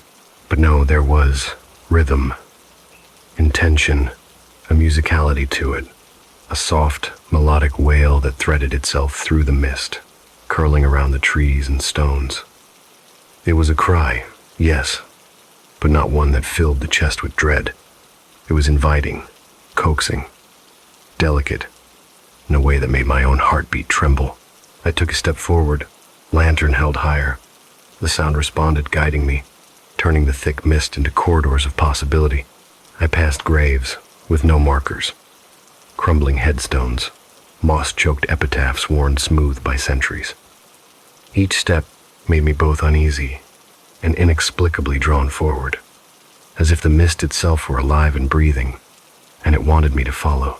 Ahead, the outline of a small mound emerged, shaped too perfectly to be accidental. A single grave, unmarked yet unmistakable in its prominence. There, standing beside it, was a figure.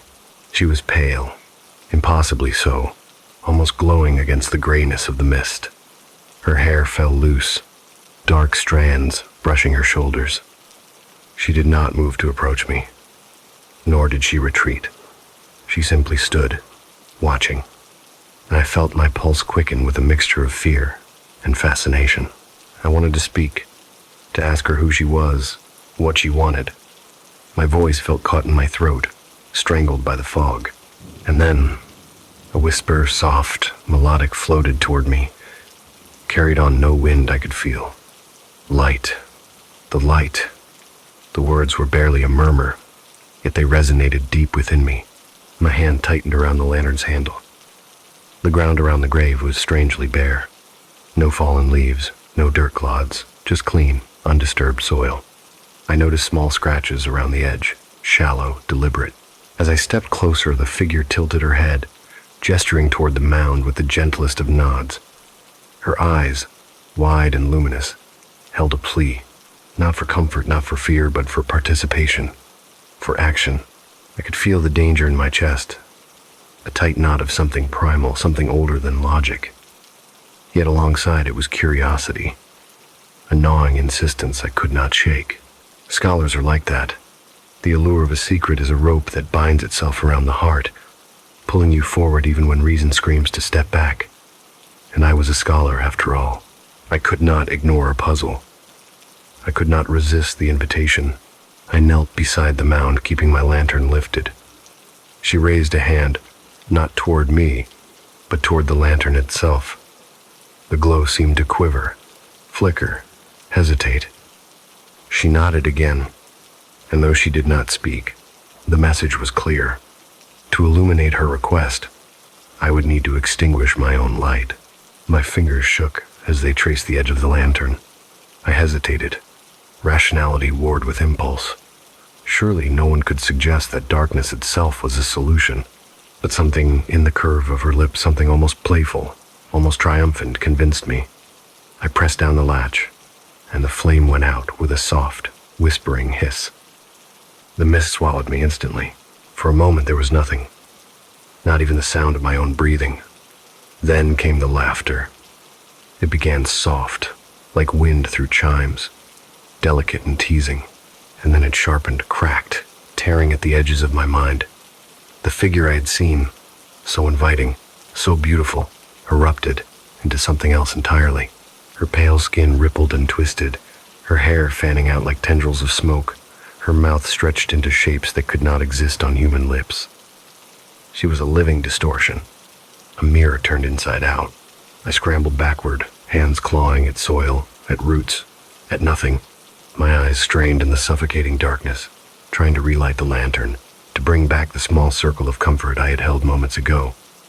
But the wick would not catch. I shook it, breathed on it, cursed under my breath, and still nothing. The flame, the tether to the world of the living, had been snatched away, leaving only shadows, whispers, and that laughter. The figure advanced, or perhaps the mist itself moved her forward.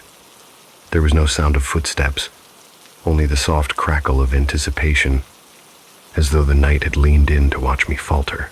She did not speak, yet her intentions were clear: to draw me further into the darkness, into the invitation I could not resist, into the final revelation of what lay beneath the soil I had come to study. Panic surged, wild and cold, and yet my body obeyed a compulsion I could not name.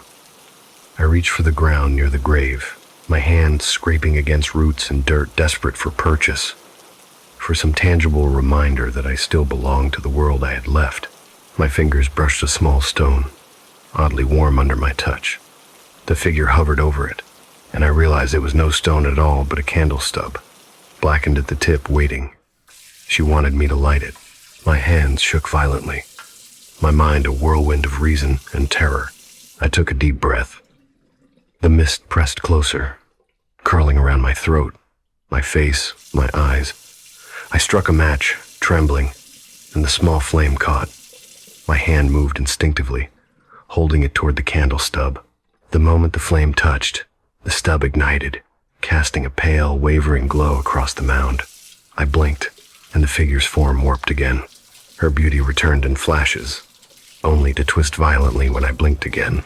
A scream, or was it a laugh, ripped through the night. It echoed, multiplied, absorbed by the fog, and I stumbled backward. The lantern, my anchor, lay useless in my other hand. The candlelight was enough for the figure. She no longer needed me, and in a heartbeat, she changed. Her elegance, her appeal, her pleading, all gone, replaced by a grotesque parody of mortality. Her eyes were hollow pits, her smile was jagged teeth, limbs elongated, and she moved in angles no human form should. The mist now seemed alive, coiling around her, feeding her, shaping her. I screamed. My voice, weak and raw, became part of the chorus that seemed to inhabit the cemetery. And then, silence, except for my own ragged breaths, and the soft scraping of something moving just beyond my vision. I fumbled for the lantern again, desperately trying to coax a flame back to life. But the wick was spent, the oil drained. Darkness enveloped me completely. I felt her come close. Not walking, not moving in any ordinary sense, but existing as a presence that pressed against every nerve, every thought. She whispered no words, only sensation, a pull toward the mound, toward the unknown, toward what I had been foolish enough to chase. My fingers scraped the earth, grasping at stone, root, soil, anything. I wanted to run, to flee, to break the tether that had drawn me here. But something older than fear held me fast. Something that had been waiting, patient for centuries. I remember thinking, in that final moment before I succumbed fully, that this was no accident. I had been lured, tempted, invited by every story I had ever read, every mystery I had ever chased. Knowledge had become bait. Curiosity had become trap. And now, I was not just in the cemetery. I was in the loop, the cycle, the inevitable culmination of pursuit and desire. The darkness consumed me, and I understood that I would not leave. The mist, the laughter, the twisted beauty, it was all that remained. And perhaps it was all that I deserved. All that remained was my lantern, dead and cold, lying a few inches from the mound, and beneath it the candle burned, small and relentless, as though the secret it illuminated was not meant for the living. And I realized some mysteries are meant to be found, not solved. I woke, or perhaps I had simply become aware of a sound that seemed impossibly distant, yet uncomfortably near.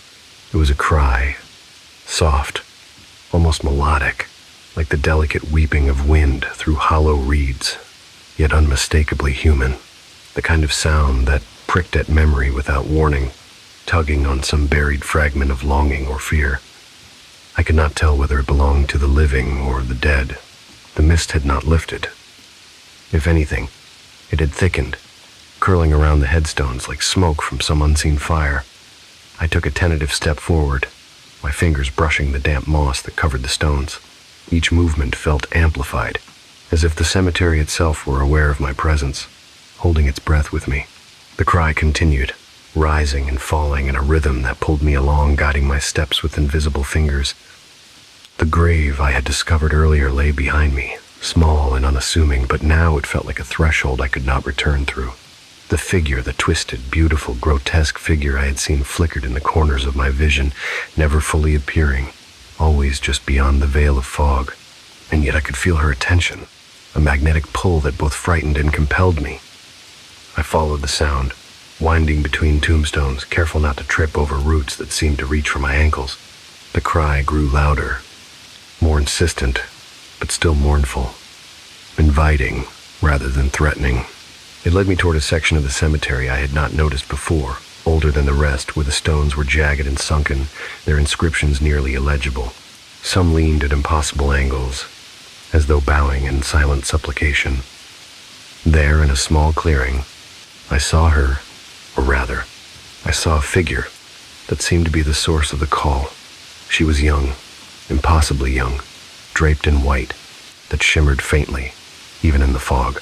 Her face was hidden beneath a hood, but the tilt of her head, the subtle motion of her body, suggested awareness, intelligence, an agency I had not expected. She did not move toward me, but neither did she retreat. She existed perfectly still, as though the world had shaped itself around her presence. I wanted to speak, to ask her who she was, what she wanted, but my voice caught in my throat. It was as if the mist had swallowed my words before they could form. I swallowed, my tongue dry, and tried again, but all that emerged was a rasping, pathetic sound that could scarcely be called speech. She did not flinch. The cry continued, now mingled with what sounded like laughter, soft, teasing, almost imperceptible. Something inside me, a part that had been dulled by years of scholarship, rationality, and careful observation, stirred. A memory, half remembered, of every story I had ever chased, every myth I had pursued, every secret I had longed to uncover. This was not fear. It was curiosity. It was desire. It was compulsion. I moved closer, lantern held high. The light flickered weakly, struggling against the thickening mist. And then I noticed it. The ground beneath her was unusually bare, the soil packed tight, as though the earth had been pressed down by countless unseen hands. Around her, the tombstones leaned inward, forming a rough circle. It was a stage, a theater for the unseen audience of the dead. I took another step, and the cry shifted, modulating in pitch, curling around me like smoke. I realized, suddenly, that it was not simply a sound, it was a language, a message encoded in tone and rhythm, in pauses and inflections.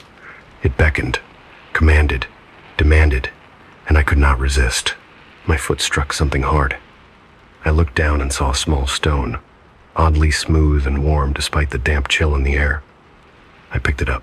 It felt alive beneath my fingers, pulsing faintly, a heartbeat I could almost hear. She reached toward it with a single, delicate hand, and I understood, without thinking, that I was meant to place it on the grave before her. I knelt, hands trembling, and set the stone gently atop the mound. The cry shifted again, and for a moment, the world seemed to hold its breath. The figure's head lifted slightly, revealing a pale, impossibly narrow face. Her eyes glowed faintly, like candlelight beneath water, and I felt the pull of those eyes, as though they could see, not just me, but into me, into every corner of my mind. And then the earth moved, not violently, but subtly, imperceptibly at first. The soil of the grave shifted, settling in ways that should have been impossible. I leaned closer, compelled by both dread and fascination. The figure's hand hovered over the mound, then touched it lightly, and a thin, silvery light began to seep from the ground. Not bright, not harsh, but luminous, fluid, like quicksilver spilling across the soil. I gasped. The mist seemed to respond, curling faster, coiling around my legs, my torso, as though it were a living thing, aware of the unfolding. The light pulsed, gently, rhythmically, in time with my own racing heart. I could hear whispers, faint, sibilant, neither male nor female, seeming to emanate from the earth itself. Words I could almost comprehend, if only for a moment. Come closer. Do not fear. Do you see now? I stepped forward, and the stone slipped from my hand, clattering softly against the grave. The light flared sharply, casting jagged shadows that danced across the twisted headstones. The figure recoiled slightly, or so it seemed, though perhaps it was the mist shifting around her. In that flash, I saw glimpses of other things, faces, pale and anguished, trapped within the fog. Shadows of the dead, or perhaps echoes of memory, impossible to distinguish. The cry changed then, no longer melodic but insistent, urgent. I realized I had crossed an invisible threshold. To proceed would mean surrendering something of myself. The figure's hand hovered again, this time pointing toward the mound's far edge, where a faint depression suggested another grave. Older, deeper. And I understood. She wanted me to disturb it. I hesitated. Reason, logic, training, all that I had relied upon in life screamed for me to step back, to leave, to abandon this place. But the pull was irresistible. Every instinct, every nerve ending, every cell in my body demanded that I move forward. I knelt once more, brushing away moss and leaves, exposing the earth beneath. And as I did, I felt it. The weight of expectation, the silent demand of generations long dead, pressing against my shoulders, seeping into my bones. I reached out, and my fingers touched the soil. The cry rose to a crescendo, almost painful in its clarity, and the figure's eyes, those impossible glowing eyes, locked onto mine. It was not anger, nor was it malice. It was necessity. She needed this act, and I was the instrument. The moment my hands disturbed the earth, the fog thickened, wrapping me in a cold embrace. The mist was not mere water. It had substance, weight, intelligence. It pressed into my ears, muffled my heartbeat, and whispered secrets I could not entirely understand. Shapes moved in, the shadows formed so slight, so fleeting, that I questioned whether I had imagined them. And yet, I could feel their gaze, their silent judgment, their collective anticipation. And then, something moved beneath my fingers. A root, a stone, no, something organic, yielding. I dug, compelled beyond reason, and uncovered a small box, intricately carved, blackened with age. The figure gestured again, urging me to open it. My hand shook uncontrollably. Every instinct screamed that to open the box would be to invite doom. Yet I could not stop myself. I lifted the lid. Inside lay a candle, taller than the stub I had lit before, pure white and unblemished, and atop it, a piece of parchment, yellowed and brittle. I drew in a shaky breath and unfolded the paper. The words were faint, almost illegible, but their meaning was clear. To illuminate the unseen is to invite the unseen upon yourself. The figure's voice, or rather, the sensation of her presence coiled around me, tender and terrifying. I could sense the candle's potential, the knowledge it offered and the price it demanded. Every rational thought I had ever possessed fled. I felt exposed, vulnerable, and entirely alive in a way I had never experienced. I knew that if I lit this candle, I would see, but I would also surrender. And yet, as I held it, the cry returned, soft again, melodic, insistent. It was not a warning. It was an invitation. The figure's eyes glimmered, unyielding, coaxing, patient. The mist swirled, and I realized I had no choice left. Desire, curiosity, fear, all had coalesced into a single, unavoidable motion. I struck a match. The flame flared briefly, fragile against the consuming darkness. My hand moved toward the candle, trembling, and I watched as the wick caught. Light spread, pale and quivering, illuminating the figure. The flame of the candle trembled as I lifted it, and with its light, the fog seemed to peel back just enough to reveal the world hidden within the graveyard. The figure in white remained where she had been, immobile yet entirely present, as if anchored to some unseen axis. Her glow was faint, almost imperceptible beyond the immediate reach of the candlelight, but it held the authority of inevitability. As I walked forward, lantern in one hand, candle in the other, I became aware of movement beyond the circle of light. Shadows shifted, darker than the fog, yet not entirely solid. Shapes that suggested human form flickered at the periphery, only visible for an instant before they were swallowed again by the mist. It was as though the dead were gathering, drawn by the illumination, or perhaps repelled, unsure whether they were permitted to emerge. The path through the gravestones narrowed. Each marker loomed higher than I had remembered, grotesquely bent or fractured, inscribed with names long faded from memory. I recognized none, but I felt their weight.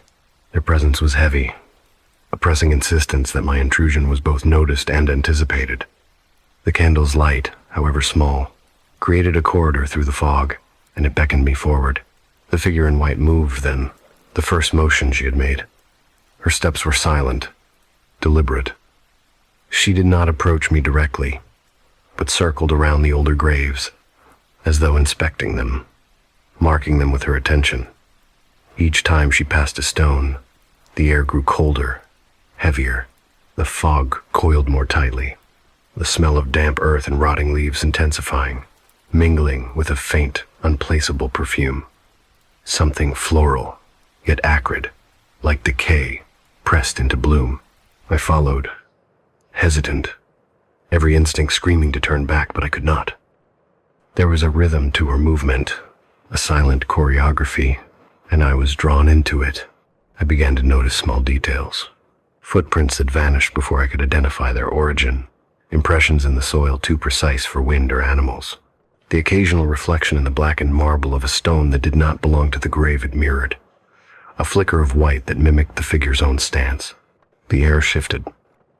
The cry I had heard before, the melodic, beckoning sound, was replaced by a chorus, faint but unmistakable. Not voices exactly, but a layering of sound, like the whispers of many people pressed together, incoherent, yet purposeful. They murmured in unison, "Illuminate, do not turn away, see what lies beneath." And beneath their insistence I could feel a pulse, a rhythm matching the lantern and candlelight, syncing with my own heartbeat. Ahead, I saw the source, a cluster of graves older than the rest, markers sunken into the earth, engraved letters eroded to illegibility. Around them, the fog swirled violently, as if drawn into a vortex by some unseen force. The figure paused at the center, and I understood instinctively. This was the heart of the graveyard's secret, the locus of the mystery I had been hunting. I stepped closer, raising the candle. The light wavered, and with it the figure's form flickered, revealing glimpses of what lay beneath the white. Eyes, too numerous to belong to a single being, moving independently yet focused entirely on me. A mouth that stretched impossibly wide in silent laughter. Hands that reached, not toward me, but to grasp the edges of reality itself. I stumbled, heart hammering, the candle threatening to extinguish, and then I noticed the other figures. Pale, shadowed, barely perceptible, emerging from between the stones. They were not uniform. Some were children, delicate and thin, faces half erased by time. Others were taller, older, their clothes tattered, hair wild, features blurred yet familiar in some unplaceable way. Each stepped silently, observing, never intervening. They seemed drawn to the light, yet afraid of it, as though my presence and my candle created a contradiction they could not reconcile. I tried to speak, to call out, but the words caught in my throat. The fog thickened around my face, pressing in, muffling, compressing my chest. My vision narrowed, the periphery bleeding into gray. The candle flickered violently. I could feel the pulse of energy from the graves beneath my feet, rising, feeding on my fear, my curiosity. The figure in white turned toward me, and for the first time, I saw her face fully. It was beautiful, terrifyingly so, but marred by subtle wrongness. Eyes too bright, irises patterned like cobwebs, and a mouth that curved slightly too far upward, revealing teeth that glinted even in the dim light. Her presence was a paradox, inviting yet repelling, comforting yet horrific. "Do you see?" Her voice whispered, a soundless whisper that penetrated directly into thought, bypassing ears entirely. "Do you understand?" I nodded, unsure whether I was replying to her or to the multitude of unseen watchers. The candle trembled in my grip, threatening to go out. A wind rose from nowhere, twisting the fog, carrying with it fragments of other sounds, laughter, cries, the rustling of dead leaves. My knees buckled. The ground seemed to shift beneath me. Ever so slightly, a subtle sinking, a promise of swallowing. I looked at the cluster of graves again. The candle's light revealed symbols etched faintly into the stone. Symbols I did not recognize. Runes or sigils perhaps of protective intent, long eroded by time. Some pulsed faintly, synchronized with the cry of the unseen chorus, like they were alive. The figure gestured toward them, and I understood. I was meant to place the candle there, to perform some ritual unknown, the significance of which was as clear as the fog was dense. My hand shook as I stepped forward, but the figures did not move to stop me. They simply watched, and as I placed the candle upon the soil, a wave of energy radiated outward. The fog recoiled slightly, the ground seemed to breathe beneath me, and the whispering chorus rose to a peak, almost unbearable in its intensity. Then came silence. Absolute, suffocating. The candle's flame burned steadily now, illuminating the stones clearly. The figure in white stood still, hands folded, watching. The others had faded, withdrawn into the fog, leaving only the circle I had disturbed. I felt the pull of comprehension, a terrible clarity. What I had done was not discovery. It was acknowledgement. I had called something forth, named it, validated its existence, and in doing so, had bound myself to it. The figure stepped closer. Her eyes glimmered. "The lantern has chosen its bearer," she said. And in that moment I understood. The light I had wielded, fragile and trembling, was no longer mine alone. It belonged to the graveyard, to her, to the chorus of watchers that lingered at the edge of perception. I had crossed a boundary that once breached could never be undone.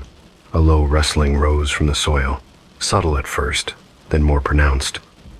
The earth shifted, small stones sliding against one another. I stumbled backward, but my feet seemed rooted. My arms ached with the weight of the candle, yet I could not set it down. And from the shadows between the tombstones, more figures emerged, transparent, flickering, drawn to the light, drawn to me. And then the figure smiled, not with joy, but with inevitability. "You sought the secret," she whispered. "Now you belong to it." The candle's flame pulsed, as if in agreement, casting twisted shadows across the fog. The chorus of whispers rose again, now forming words I could not hear but understood. Forever. Forever. Forever. I felt a pull at my chest, not physical but spiritual, a tug on the essence of myself. My heartbeat slowed, then stilled, and the figures pressed closer, their eyes gleaming with an uncanny knowledge. And yet, the candle burned steadily, unwavering, the only anchor in a world of shifting shadows and impossible light. I realized then, with a mixture of terror and awe, that the graveyard did not merely house the dead. It was alive in a sense I could scarcely comprehend. It breathed. It watched. It chose its participants. And I had been chosen. There was no turning back, no retreat. Only the acceptance of a role I did not understand fully, but which my very soul recognized as inevitable. I lifted the candle higher, and the fog responded, coiling, twisting, revealing more graves, More faces, more silent watchers. Each seemed to nod, a gesture of recognition, not judgment. The figure in white hovered near the heart of the circle, radiating authority. And I understood, finally. The cry that had beckoned me was not a warning, nor an invitation, but a summons, and I had answered. The wind, or whatever it was that carried movement through the dense fog, rose again, whispering in syllables I could not decipher, yet somehow comprehended. See, remember, illuminate. And in that moment, I realized the terrible beauty of it. The graveyard had no malice. It was a teacher, and I, its student, would learn, whether I wished to or not. My lantern, my candle, my presence, all were now intertwined with its will. The watcher in white smiled, and the watchers beyond the stones leaned forward, anticipating the next lesson, the next revelation. I could not move, yet I could see everything. I could not speak, yet I understood all.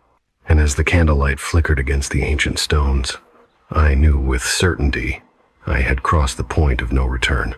I had become part of the graveyard, and the figure in white, ever patient, ever inevitable, whispered once more, "The lesson is beginning." And the night thickened around me like wet wool, dense and suffocating. My lantern, which had guided me this far, now felt impossibly heavy in my hands, a tether between my living will and the invisible insistence of the graveyard. Every flicker of the flame revealed new faces pressed into the fog, pale, expectant, hovering just beyond the reach of reason. They were not threatening, not exactly, but the air hummed with a quiet insistence, as if the land itself had a consciousness, waiting to judge my every thought. I remembered the cryptic voice of the woman in white, whispering words I had not fully comprehended. "You belong to it. The lesson is beginning." I had thought I understood the lesson to be a simple matter. Illuminate the stones, discover the truth, reveal the secret of the mislaid witch. But the subtle shift in the night suggested otherwise. There was no teacher, no benevolent guide here. There was only inevitability, and the lantern, my once reliable companion, had its own agenda. I tried to move forward, toward the cluster of graves at the heart of the fog, but each step seemed to lengthen into eternity. The candlelight wavered, dancing erratically, as though alive, reflecting not my hands' movements but the will of some unseen observer. Shadows shifted in impossible patterns, forming shapes that my mind struggled to name. I recognized them not as the dead, but as possibilities, versions of myself that might have lived differently, each one whispering from the edges of reality. Then, the first betrayal revealed itself. The flame of the lantern bent, twisted, and stretched, projecting a corridor of light that no longer aligned with the path my feet traced. I followed blindly, trusting instinct, and the lantern led me to a grave that had not been there moments before. Its surface was freshly turned, soil damp and black, as if waiting. A small marker stood at its head, and in crude, hastily carved letters was my name. Panic surged. I stumbled backward, heart hammering. My pulse rattled in my ears as if it had taken on a voice of its own. The fog thickened, curling around my knees, my waist, attempting to bind me to the earth itself. And then I heard it, the faintest scrape of nails against stone, the rustle of movement too deliberate to be wind. The figure in white appeared at the edge of the lantern's glow, but she did not move toward me.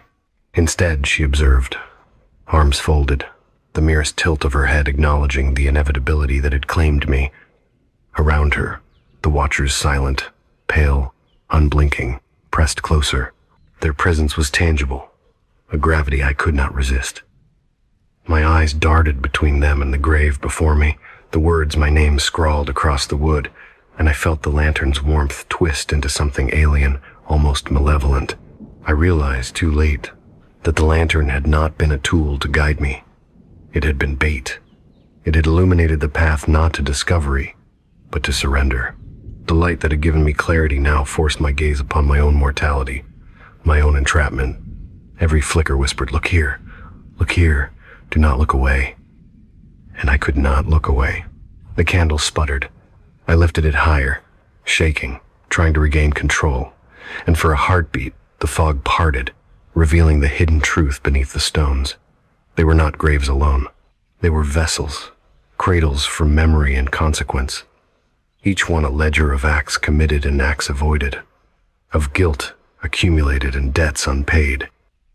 And at the center, the mislaid witch's tomb glimmered faintly, almost imperceptible, untouched, the secret I had so desperately sought. But my victory was false. As I stepped toward it, the lantern's light bent once more, guiding me away. My feet, unresponsive, followed the imposed path, drawing me back to the open grave bearing my name. My hands trembled violently. I could not drop the lantern, could not resist the pull. And then, the soil shifted. A hand, my own, pushed up from the grave, reaching, grasping for purchase. I screamed, but the sound was swallowed by fog, absorbed into the chorus of whispers that had grown louder, more insistent. Illuminate, illuminate, illuminate, they chanted. Yet their words were not guidance. They were insistence. A command, cloaked in song. My lantern flared, blindingly bright, and in that instant, I saw the truth. The white figure, the watchers, the lantern itself, they were facets of the same entity, a singular will manifest through light, shadow, and expectation. The lantern pulsed violently in my grip. Its warmth became heat, then pain, a searing ache that radiated through my chest.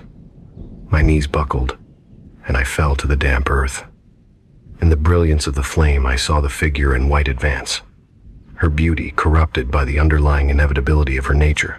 Her smile was not malice, it was the certainty of natural law, the inexorable balance that demanded recognition. "Do you see now?"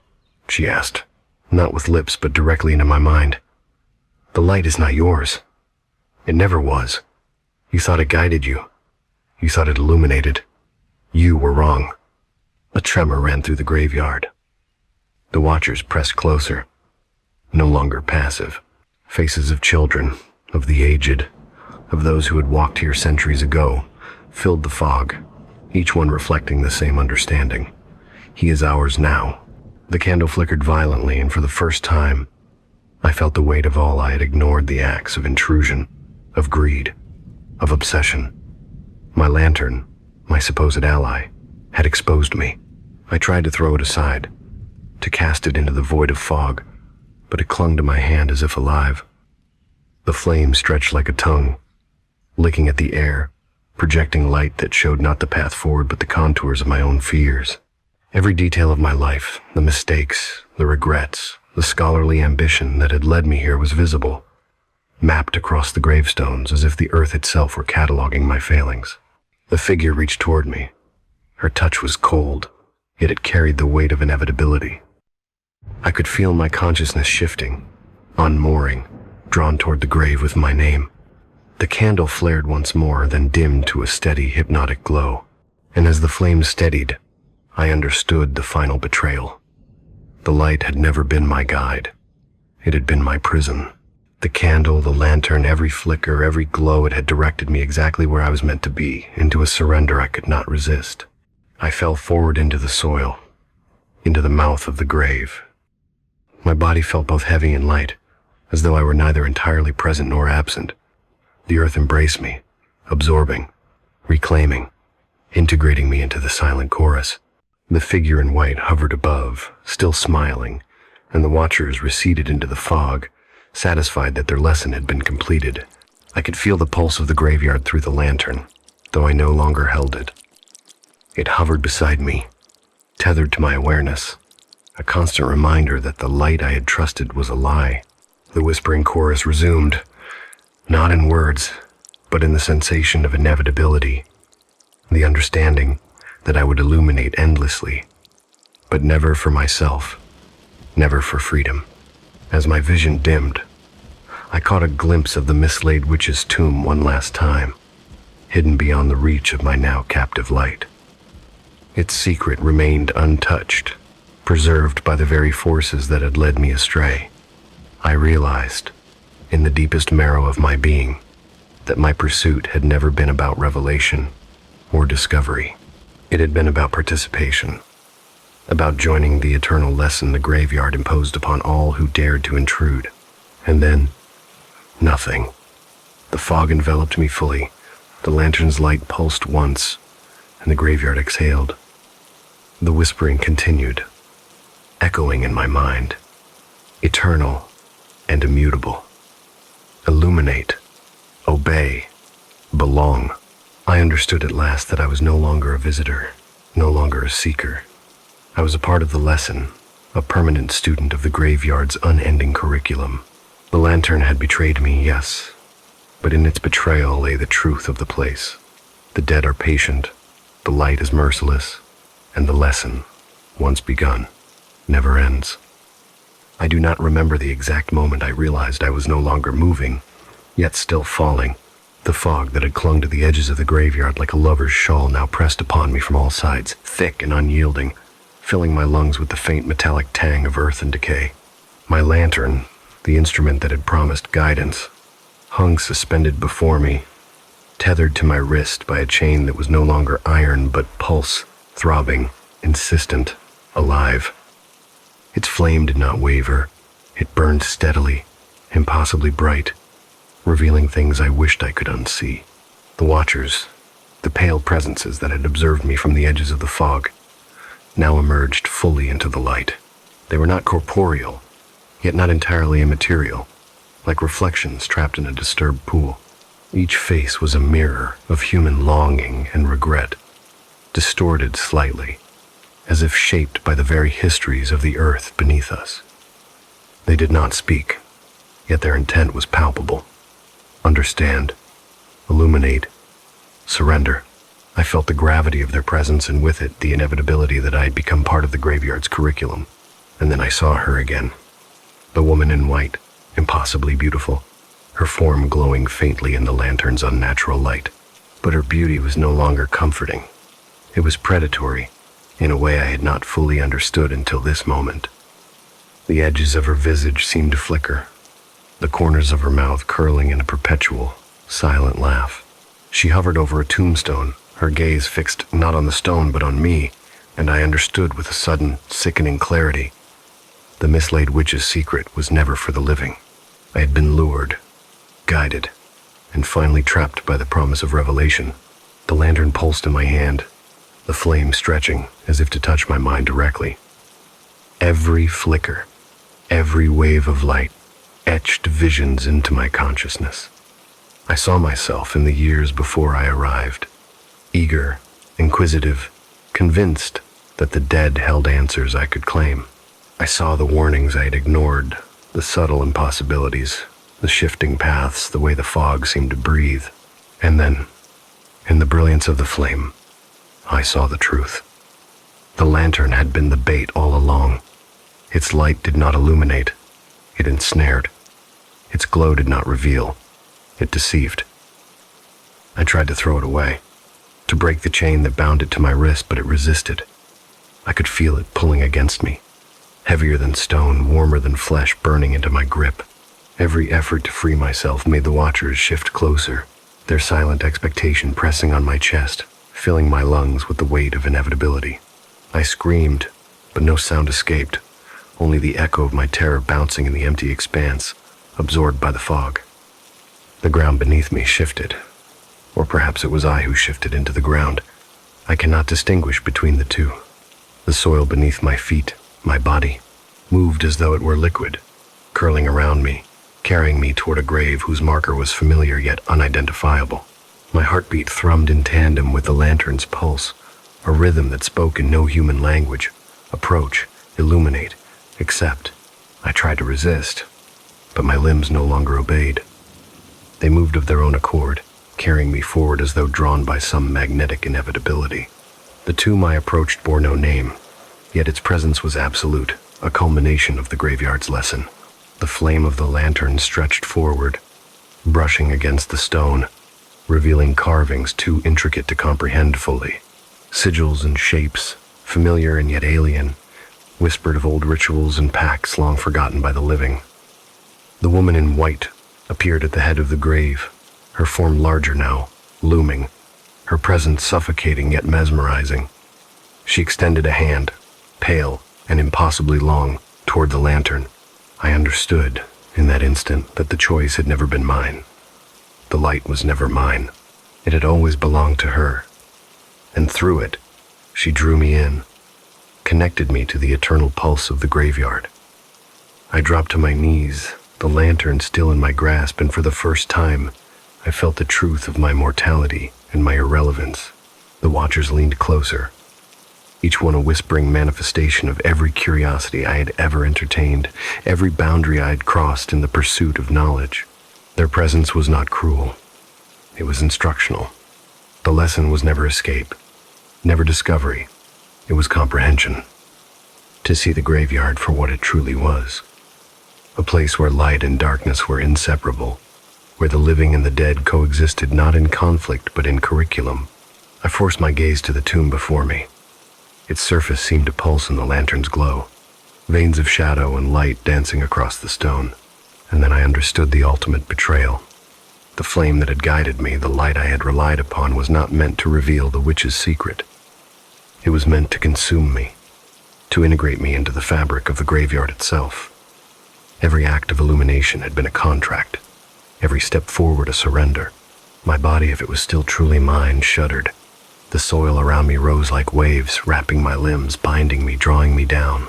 The lantern's glow intensified, and I could see for the first time the intricate network of graves, each one a node in an invisible lattice of knowledge, memory, and consequence. The watchers moved along the lattice, invisible currents guiding them, and I realized with a cold clarity that I had become a part of the system. I was not a visitor. I was now a fixture, an eternal student of the graveyard's unending lesson. The woman in white knelt beside the tomb, placing a hand upon the stone. The lantern flared once, blindingly, and I felt an excruciating pull, as though every fiber of my being was being rewritten, recast. Pain erupted along my spine, then subsided into a numbness that was more terrifying than agony. My consciousness split, fracturing, slipping between presence and absence. I was aware of myself, yet not myself. I saw, yet could not look away. I moved, yet was immobile. A whisper, or perhaps a chorus, rose from the graves, echoing in the void between heartbeat and eternity. Illuminate, obey, belong. I understood them now not as threats, not as admonitions, but as immutable truths. I would illuminate because the lantern demanded it. I would obey because resistance was not permitted. I would belong because the graveyard does not release what it has claimed. And then the lantern's flame pulsed one final time. The brilliance seared through the fog, through my senses, through the boundaries of body and mind. In that instant, I glimpsed the mislaid witch's tomb beyond my reach, still untouched, still gleaming with the promise of revelation. But the promise was hollow. It had never been mine to claim. It had only existed to draw me in, to prepare me for integration. The soil swallowed me completely. My knees, my hands, my chest, the lantern tethered to my wrist, all were absorbed into the darkness. And yet, I was conscious. A part of me floated, tethered to the glow, endlessly repeating the motions that had brought me here. The watchers receded, leaving me alone in a space both infinite and claustrophobic. My own whispers, my own heartbeat became the pulse of the graveyard. The lantern flickered, dimmed, and finally glowed with a soft, eternal light, the final beacon in the unending night. I do not move. I do not breathe in the conventional sense. I do not die, because the graveyard does not permit it. I do not leave, because the lesson does not end. The lantern glows. I remain. And I understand, fully and irrevocably, that the pursuit of forbidden knowledge carries only one reward: eternal participation. The watchers may visit other intruders, and I may witness their arrivals. The flame may guide them as it guided me. The mislaid witch's secret remains hidden, preserved beyond the reach of the living, safeguarded by the very forces that have claimed me. And still, the lantern glows softly, steadily, eternally. Its light is not mine, yet it is all I have, the final illumination of a lesson without end. The asylum. The Blackwood Asylum had been abandoned for nearly 3 decades, yet the air around it carried the unmistakable scent of antiseptic and something far older, more insidious decay that was not merely physical but moral, as though the walls themselves remembered every cruel decision, every scream muffled by concrete and bureaucracy. I had arrived just after sunset, the fading light streaking the cracked windows in jagged lines, illuminating decades of dust and disuse. My footsteps echoed faintly in the main corridor, but it was not the echo that unsettled me. It was the way the shadows seemed to recoil, leaving spaces where light should have been. I carried my recording equipment with meticulous care, aware that every wire, every microphone, every portable recorder was both a tool and a shield. I had spent months preparing for this, researching the missing patient files, the whispered testimonies of ex-staff, and the rumors of experimental procedures conducted long after the asylum was supposedly shut down. It was all for a documentary I intended to make the ultimate expose. I wanted to confront the truth, to capture it in sound and image, but as soon as I crossed the threshold, I felt the subtle shift of agency. The asylum was not merely a building, it was an observer. It watched. It cataloged. And, I suspected, it anticipated. The main hallway stretched before me, wide and oppressive. The linoleum tiles, once pristine, were now cracked and stained, like the veins of a corpse beneath pale skin. I ran my fingers along the railing as I moved, noting the residue of age, something gritty, almost ash-like, yet damp. There was a pattern to the decay, a rhythm, as if the asylum itself had been breathing all along.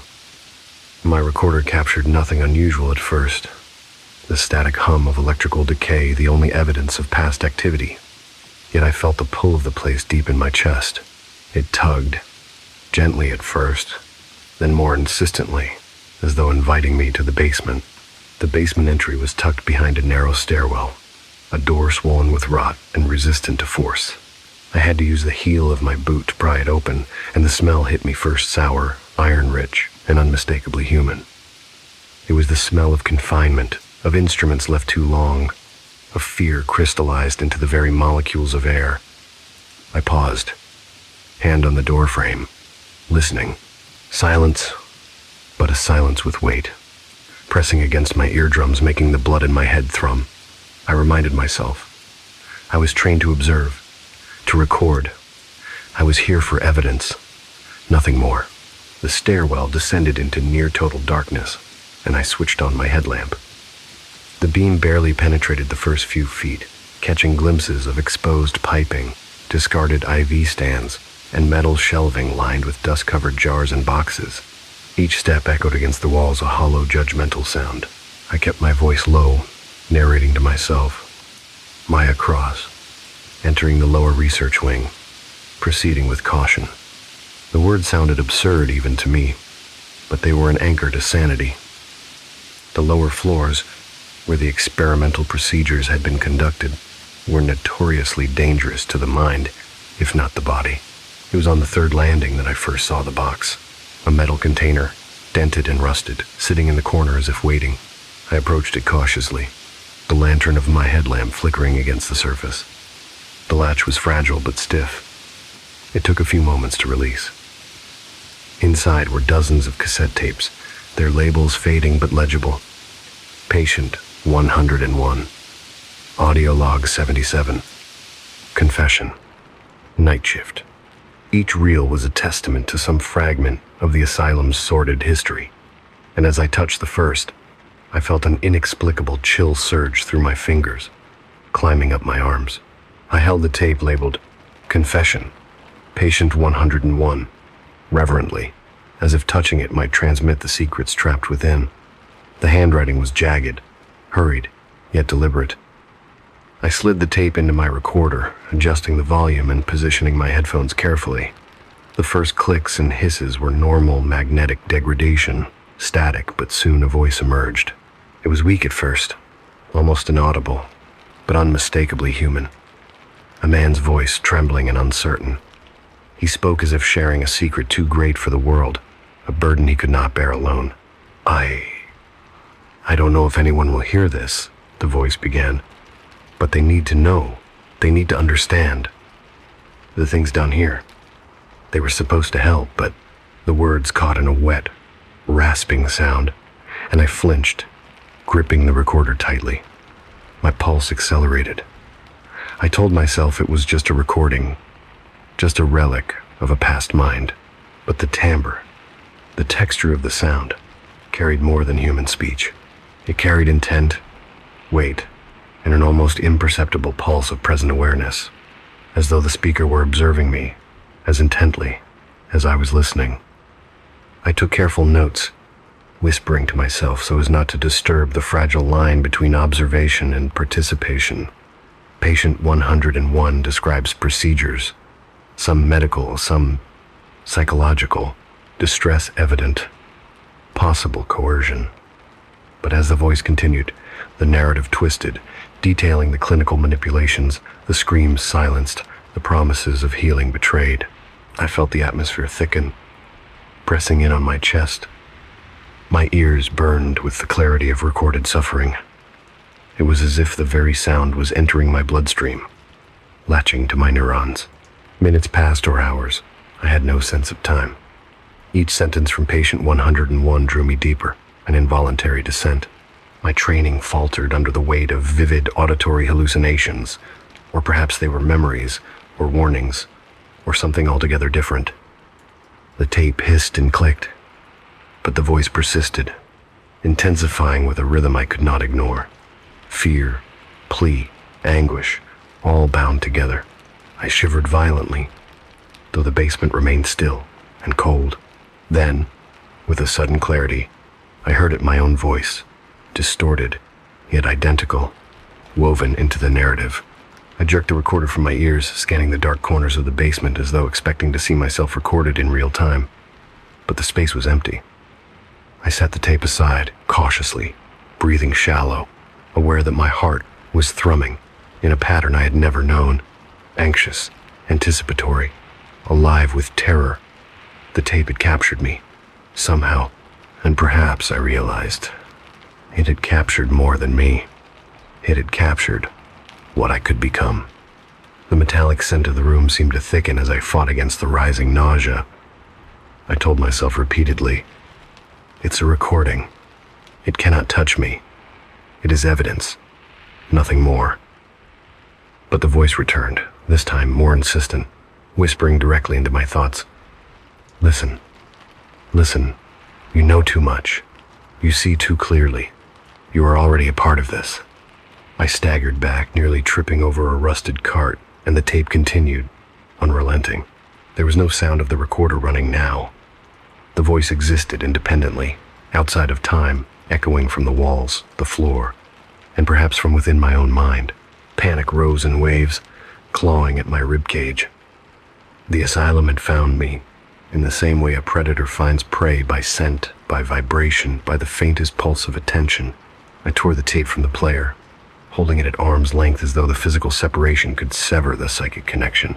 Sweat poured down my temples, and my breathing became uneven, shallow, a staccato drum of survival instinct.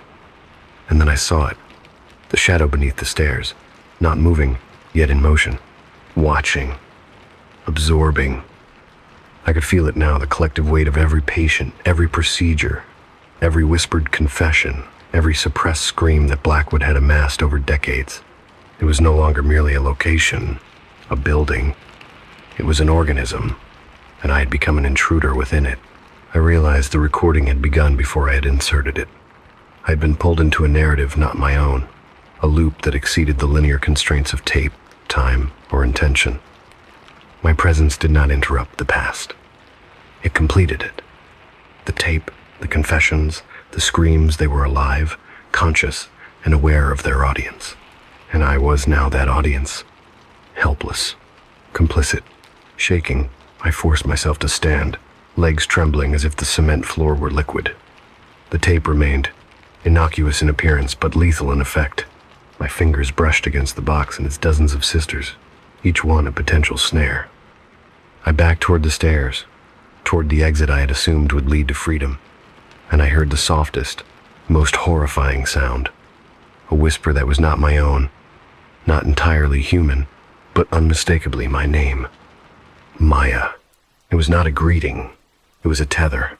I fled, stumbling up the stairs, ignoring the screams that seemed to surge from every corner, from every wall, from within my own ears. The corridor stretched endlessly, warped and impossible, but finally I emerged into the dying light of the abandoned asylum's main hall. The air was still heavy, still oppressive, yet the tangible immediacy of threat had receded, or perhaps it had only shifted, biding its time, aware that my curiosity had been noted. I collapsed against a decaying wall, breath heaving, heart racing. The recorder, now inert in my hands, seemed ordinary again, but I knew better. The tape had listened, had remembered, and perhaps would act long after I had left. I had glimpsed the undercurrent of Blackwood, the machinery of horror that did not rely on violence or gore, but on subtle, inexorable psychological entrapment. I stepped outside, the night cold and indifferent. The wind carried the scent of pine and frost, yet beneath it lingered that faint, metallic tang. I had survived the descent, but not untouched. The asylum had claimed a mark, a memory, a part of me that I could not name or retrieve. And somewhere in the darkness, hidden and patient, the voice of patient 101, or perhaps my own, waited to resume its instruction, eternal and unyielding. I had barely caught my breath when I realized I could not simply walk away. The tape remained in my hand, inert in appearance, yet pulsating with an energy I could not define. It was as if it were aware of me, of my intentions, reading my fear, calculating my curiosity. I had come to Blackwood to document, to uncover, to expose, and yet, in that moment, I understood that exposure was not a choice the asylum allowed. I set the tape carefully into my recorder, hands trembling. My fingers brushed the edge of the label. Confession, patient 101. The ink was smeared, almost illegible in parts, but the words themselves seemed etched into the tape with purpose. As the reel turned, the first faint hisses came alive, a symphony of static that carried the weight of decades. I adjusted my headphones over my ears, expecting normality. What came instead was more. A voice, soft at first, cautious, trembling. Not a scream, not a warning, not yet. A voice that spoke with the quiet weight of guilt, of terror, restrained. I do not know who will hear this, or if anyone will ever hear it, but I have to say it before it consumes me completely. The words crawled across my consciousness, weaving themselves into my thoughts. I felt as though someone else were standing behind me, breathing through my ears, shaping my heartbeat to match the rhythm of their fear.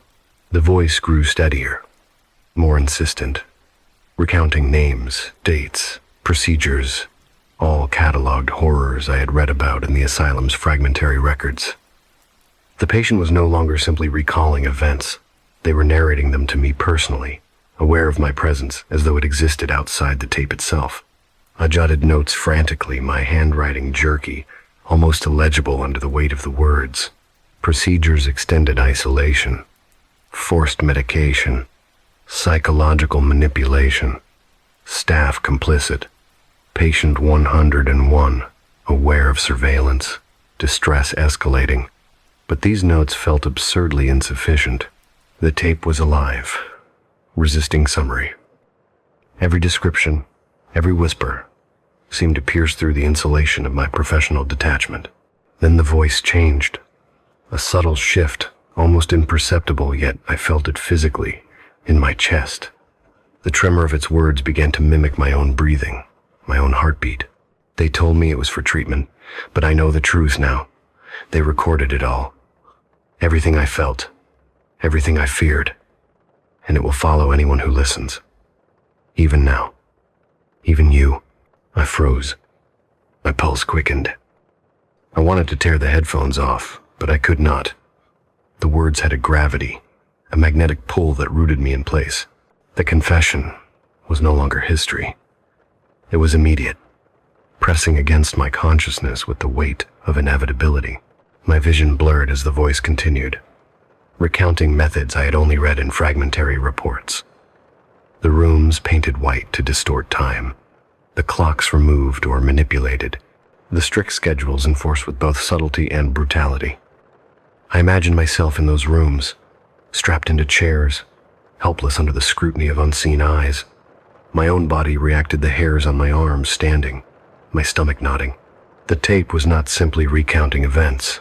It was drawing me into them, creating a parallel reality I could feel as tangibly as the basement's cold concrete floor beneath my knees. And then, the voice spoke my name. Maya. It was not just a whisper. It was a claim. My name sounded wrong, distorted, carried on the tape as though the voice itself had anticipated my presence. I ripped the headphones from my ears, spinning in the darkened basement. The metal shelves cast jagged shadows in the dim light of my headlamp. Nothing moved. No one. And yet, I knew I was no longer alone. I pressed my hands to the recorder, willing it to stop, to obey, to release me from its grip. But the tape did not stop. My own voice began to emerge, a warped echo, overlapping with patient 101. My inflections, my breathing, my slightest hesitations were mirrored and twisted into the narrative. I see you. I see you watching. You will hear everything, and you cannot unhear it. Panic rose like bile in my throat. I stumbled backward, tripping over a metal stand, catching myself just before my head hit the floor. The voice intensified, layering itself over my perception. Screams, whispers, cries. The distinction between what had been recorded decades ago and what was happening in the present began to dissolve. The tape, I realized with a surge of terror, was not merely a record. It was an active agent, capable of drawing the listener into the temporal flow of the asylum's horrors. I clawed at the tape, desperate to remove it from the machine. My hands trembled violently, nails scraping against metal, but the reel continued to spin. The voice changed again, now speaking with absolute clarity, articulating every subtle thought, every fear I had ever suppressed about Blackwood, about curiosity, about my own drive to seek forbidden knowledge. You wanted to know, you wanted to witness, and now you will participate. Do not resist, do not close your ears. It is already part of you. The words sank into me, wrapping around my spine like icy coils. I could feel them in my joints, in my tendons, in the small hairs on my arms. The tape was no longer just sound. It was sensation, perception, a direct intrusion into my body's memory. I staggered to the nearest wall, pressing my palms against the concrete as if the cold might anchor me back to reality. But reality was slipping. I could hear the steps of unseen people, soft and deliberate, moving just beyond the range of my lamp. Footsteps echoed in sync with the voice. Whispers layered over themselves, forming a chorus of suppressed terror. The tape was no longer patient. 101 speaking, it was every patient, every staff member complicit, every scream that had ever been contained within these walls, now directed at me. I realized then, with a sick clarity, that the tape was a bridge. It connected me to the asylum in a way no photograph, no document, no recording ever could. It was living memory, and it demanded interaction. I could feel the threads of the past pulling at me, tugging at my awareness, urging me forward into corners of the asylum I had not intended to explore, into truths I might not survive knowing. I staggered into the adjacent hallway, clutching the recorder to my chest. The whispering voice followed me, omnipresent, omniscient. My headlamp flickered, threatening to plunge me into complete darkness. The tape urged me onward, guiding my steps with invisible hands. I passed rooms where time seemed suspended, peeling wallpaper, rusting bed frames, and walls marked with faint, deliberate scratches, tally marks counting years or deaths. I could not tell which. And through it all, the voice continued, detailing procedure after procedure, patient after patient, weaving a tapestry of fear, guilt, and obsession that filled the air like a dense fog. I stumbled into the central corridor of the basement, the main laboratory. Tables lay overturned, instruments scattered like the bones of some mechanical beast. My recorder throbbed in my hands, the tape spinning relentlessly, the voice now synchronized with my heartbeat, my breathing, my very intention to flee. Do not resist. You are already part of it. Every whisper you hear, every shadow you see. It is yours now. Do you understand, Maya? I did not understand. How could I? I was a journalist, an observer, a recorder of facts. Yet here I was, drawn into a narrative older than myself, bound by a tape that seemed aware, that seemed alive. I tried to drop the recorder, tried to sever the connection, but it clung to my hands, as if affixed by unseen force. The whispers escalated, becoming voices I recognized, my own colleagues, my own mentors, twisted, distorted, yet unmistakable. Every sound, every syllable seemed to accuse me, demand of me, compel me, and then a pause. Not silence, but anticipation, a space in which my own thoughts seemed to echo, amplified, and distorted. I realized, with a terror I could not articulate, that the tape did not merely recount the past. It recorded me, in this very moment, entwining my actions with the confessions of patient 101. It knew where I would go, what I would see, what I would fear next. I collapsed onto the cold floor, pressed my palms to my ears in a futile attempt to shut it out. The basement swirled around me, shadows lengthening and twisting, the tape unspooling its narrative like a living organism. I understood then that the asylum's horror was not its architecture, not its instruments, not even the suffering contained within its walls. It was the inevitability of participation, the knowledge that curiosity itself is a trap, and the recorder was the conduit. When I finally rose, knees shaking, hands slick with sweat, I realized I could not leave. Not yet. Not until I had traced the tape to its conclusion, until I had understood its truth. The confession demanded it. And as I advanced into the further reaches of Blackwood, each step guided by the voice and the spinning reel, I knew that the line between recorder and recorded had irrevocably blurred. And somewhere, in the depths beyond, patient 101, or whatever fragment remained, waited for me to continue the narrative, and I was powerless to resist. I could still feel the residue of the tape clinging to me, a sticky presence that had not yet released its grip. Every breath I took seemed to echo with the faint remnants of patient 101's voice, curling around my ribcage, insinuating itself into my lungs. I had convinced myself that the tape had been merely a recording, a historical artifact, a tragic diary of a life lost to Blackwood. But now I knew it was something more. It was alive. Or perhaps I was dead enough that it could move through me. I pressed my palms to the cold concrete of the basement floor, trying to anchor myself. My head was pounding, a dull, persistent hammer of fear and adrenaline. I told myself I would leave, that I would run and never return. But even as I thought it, a whisper came soft, deliberate, impossible to ignore. Don't leave. Not yet. The words were patient 101's, yet they were unlike any part of the recording I had heard before. They spoke not from the tape, but from the shadows themselves, curling through the darkness, sliding along the walls like smoke. I tried to convince myself it was my imagination, a trick of exhaustion and fear, but deep in my chest, a cold certainty told me otherwise. The patient's voice was here, with me, watching, waiting. I rose shakily, dragging my feet across the basement floor. The room felt alive in a way I had not anticipated. Every table, every rusted instrument, every overturned chair seemed positioned intentionally, directing me, shaping my path. My headlamp flickered. Shadows gathered in corners, elongating, merging into forms that were human only in the vaguest sense. I could not tell where one ended and another began. And above it all, the voice continued, weaving an unbroken thread between the recording, the shadows, and me. You hear me, don't you? I swallowed hard, my throat dry. Yes, I hear you, I whispered, and immediately wished I hadn't. The voice responded with a low chuckle, somewhere between amusement and malice. It was not a sound I had expected from a tape, or even a ghost. It was sentient, intelligent, predatory. You do not yet understand. You came to observe. You came to record. And now, you participate.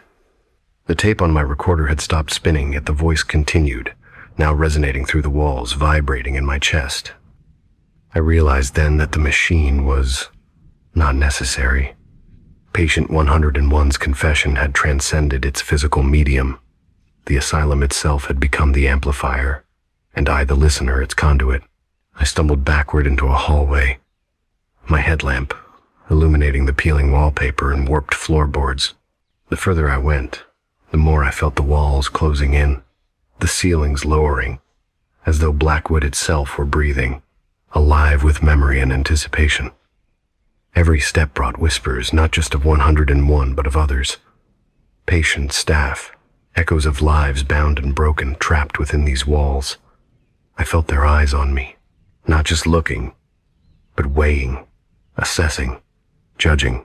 Then I saw him, patient 101, or what had once been him, now a shadowed, ethereal figure, thin and gaunt, features distorted by decades of confinement and suffering.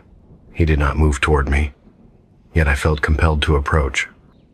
His presence was magnetic, terrifying, yet unbearably intimate. I could sense the full history of his torment, the isolation, the manipulation, the compounding fear of being unheard, unseen, dismissed. You hear it too, don't you? He whispered, though his mouth barely moved. You understand now. The voice of the asylum. It does not forget. It does not forgive. I nodded, though my voice was caught in my throat. My hands trembled, my stomach roiling. Every instinct screamed at me to flee, to smash the recorder, to run till I left Blackwood behind forever. But the voice, the patient's voice, and the chorus of the asylum itself held me in place. You cannot leave. You never could, he continued. Every sound you hear, every shadow you see, every fear that grips your heart, it is part of you now. We are the memory of what you sought to uncover. I sank to the floor, pressing my hands to my ears in a desperate attempt to block out the sound, but it seeped through nonetheless. Not just sound, but sensation, images, the oppressive weight of the past pressing into my consciousness. The tape, my recorder, the asylum, they were indistinguishable. All I knew was this. I was part of the record now. My thoughts, my fears, my every response were being written into something larger, something endless. And then the patient spoke again, directly into my mind. Do you know why we whisper? Why we call out only in fragments and half words and echoes? Because sound binds, voice binds, memory binds. You wanted proof, evidence. You wanted understanding. And now you will carry it. Always.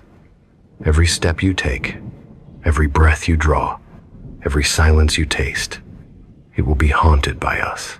The words were undeniable in their truth. I wanted to scream, to cry, to shatter the silence with noise, but the walls, the shadows, the recording, all conspired against me. I was not alone. I was never alone. And the patient's voice was no longer a recording. It was part of the world around me, stitched into the very air I breathed.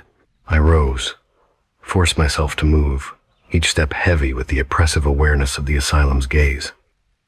I wandered through corridors I had never seen before, each one bending in impossible ways, stretching, twisting, defying logic. Time had no meaning. The lights flickered, casting shadows that moved independently, as though eager to communicate, to reveal truths I was unprepared to understand. The patient's voice followed, narrating, commenting, teasing, and instructing in equal measure. Every creak of a floorboard, every rustle of a curtain, every faint drip of water sounded amplified, orchestrated. I realized that patient 101's voice was the lens through which I now experienced Blackwood. Without it, the asylum would be a mere ruin. But with it, it was alive, sentient, aware, and entirely malignant in its patience. And then the confession became personal. The voice began recounting my own history, my own obsessions, my drive to uncover and record the hidden and the forbidden. Every choice, every step I had taken that led me to this basement, to this recorder, to this voice, was cataloged, analyzed, narrated. You thought you came here to expose, to witness, but you've always been part of the pattern. You always were. Curiosity is a chain. Observation is a binding. And now, you are one of us. I fell to my knees, unable to stop the tears. The weight of inevitability pressed down upon me. This was not a story to be told. It was a sentence. And I had been judged guilty before even arriving. I understood then the final truth of the confession tape. It was not a record of events that had already passed. It was a living document, a mechanism for the asylum to propagate its memory, its suffering, its horror. It selected its audience, and I had been chosen. My voice, my thoughts, my fear, it would all be integrated, absorbed, woven into the fabric of patient 101's narrative. The shadows shifted again. The patient's figure approached, not physically, but in the mind, in the marrow, in the spaces between heartbeats. I could feel him press against me. A spectral weight, a living presence. You cannot leave, Maya. The voice follows. The memory follows. You are bound. And in that moment, I understood. The asylum's horror was not walls or rusted instruments. It was the confession itself, the voice, the continuity of pain, the perpetuation of suffering. It was the understanding that once you listened, once you heard, there was no undoing it. I collapsed forward, clutching the recorder, wishing for silence, praying for oblivion. The voice, patient 101's voice, softened, almost tender, and yet it carried the weight of inevitability. You are ours now. Listen. Remember. Fear. And in doing so, live as we did not. Or die as we could not. The tape whirred in my hands. My own breathing, my own heartbeat, intertwined with the recording in a symphony of dread. The shadows receded momentarily, revealing the empty corridors, the overturned tables, the instruments rusted and forgotten. But the voice remained, in my mind, in my blood, in the corners of my vision, and I knew, with a chilling certainty, that Blackwood had claimed me. Not with chains, not with violence, not with threat, but with the subtle, inexorable power of sound, memory, and participation. Once the confession is heard, the listener becomes complicit. Once the voice touches you, it never leaves. I stood slowly, hands shaking, legs unsteady, and I realized that leaving was impossible, not because the doors were locked, but because the asylum and patient 101 and the voice itself had already left with me. Wherever I went, whatever I did, I would carry this horror, not as a memory, not as a story, as an unbreakable bond. I turned toward the stairs that led out of the basement, knowing that what awaited above would not be freedom. The corridors would remain empty, the lights would flicker, and the tape, the voice, the patient, they would follow, embedding themselves deeper into my consciousness with every step. I was no longer just a visitor. I was part of the confession, part of the asylum, part of the voice that would never stop. The morning after the basement, the world felt off. Not slightly, not subtly, but fundamentally wrong. Sunlight fell through my apartment window in pale, hesitant streams, as though even the light hesitated to enter. I had expected clarity, a sense of relief for having escaped Blackwood. Instead, I found an oppressive weight pressing on my skull, a lingering resonance from the confession tape that had never truly ended. I sat on the edge of my bed, hands gripping the edge so tightly my nails bit into my palms. The recorder sat on the nightstand, inert, silent. I should have thrown it out immediately, drowned it in water, shattered it, yet something, a terrible compulsion, had kept me from doing so. Every time I glanced at it, my stomach twisted. The tape had left a trace in me, an imprint that no physical action could erase. It began with the walls. At first, it was subtle, A faint vibration, a hum beneath the plaster, like the building itself was breathing softly. I told myself it was imagination, fatigue, post-traumatic adrenaline. But then came the whispers, not the clear, articulate voice I remembered from patient 101, but fragments, snatches of sound. A word, a half sentence, the echo of a cough, the rustle of paper. The apartment had always been quiet, sparsely furnished, and yet these sounds did not belong. They were deliberate, intentional. I pressed my ear to the wall. My neighbor's apartment was empty, a fact confirmed by months of silence, and yet the murmurs persisted. At first, they mimicked familiar sounds, the click of a doorknob, the hum of a radiator, the rustle of a newspaper, but gradually they became stranger.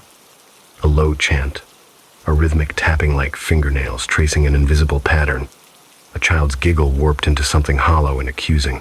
I realized then that the tape had never stopped speaking. It had left the physical confines of the recorder and somehow insinuated itself into the very architecture around me. My walls were no longer walls. They were conduits, channels, corridors leading back to Blackwood. The asylum had followed me home. Sleep became impossible. Every time I closed my eyes, I heard it. Patient 101's voice, but altered, intertwined with the chorus of other patients, doctors, and unknown presences. They spoke in a dissonant harmony, overlapping and repeating, echoing the patterns of their lives, their suffering, their screams. The more I tried to ignore it, the louder it became, until it filled my head entirely. I took the recorder in my hands again, desperate for some anchor, some way to measure reality against the madness creeping into my bones. I pressed play. The tape was blank. The hiss and whirring of an empty reel were the only sounds. But then, from somewhere in the walls, came a voice. My own, recorded not my voice as it had been that morning, but as it had been in the basement, soaked with terror, confusion, and awe. Listen, you cannot leave. It is everywhere. My stomach turned, bile rising. It was my voice, and it was not. The asylum had learned, adapted. The tape had taught itself to reach beyond its medium, to bend perception, to blur the boundary between memory and presence.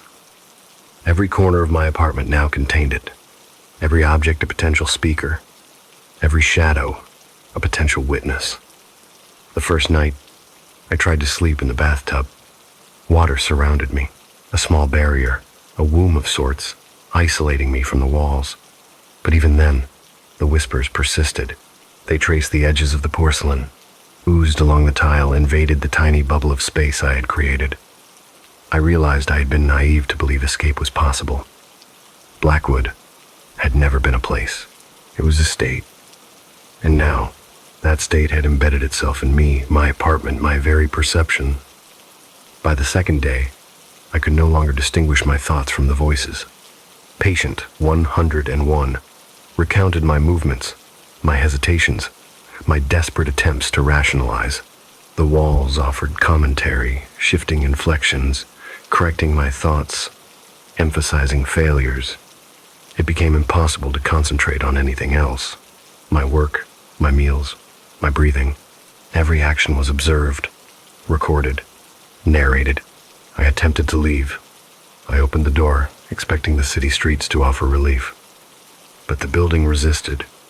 The hallway seemed elongated, the staircase narrower, the exit always a few steps further than my memory had promised.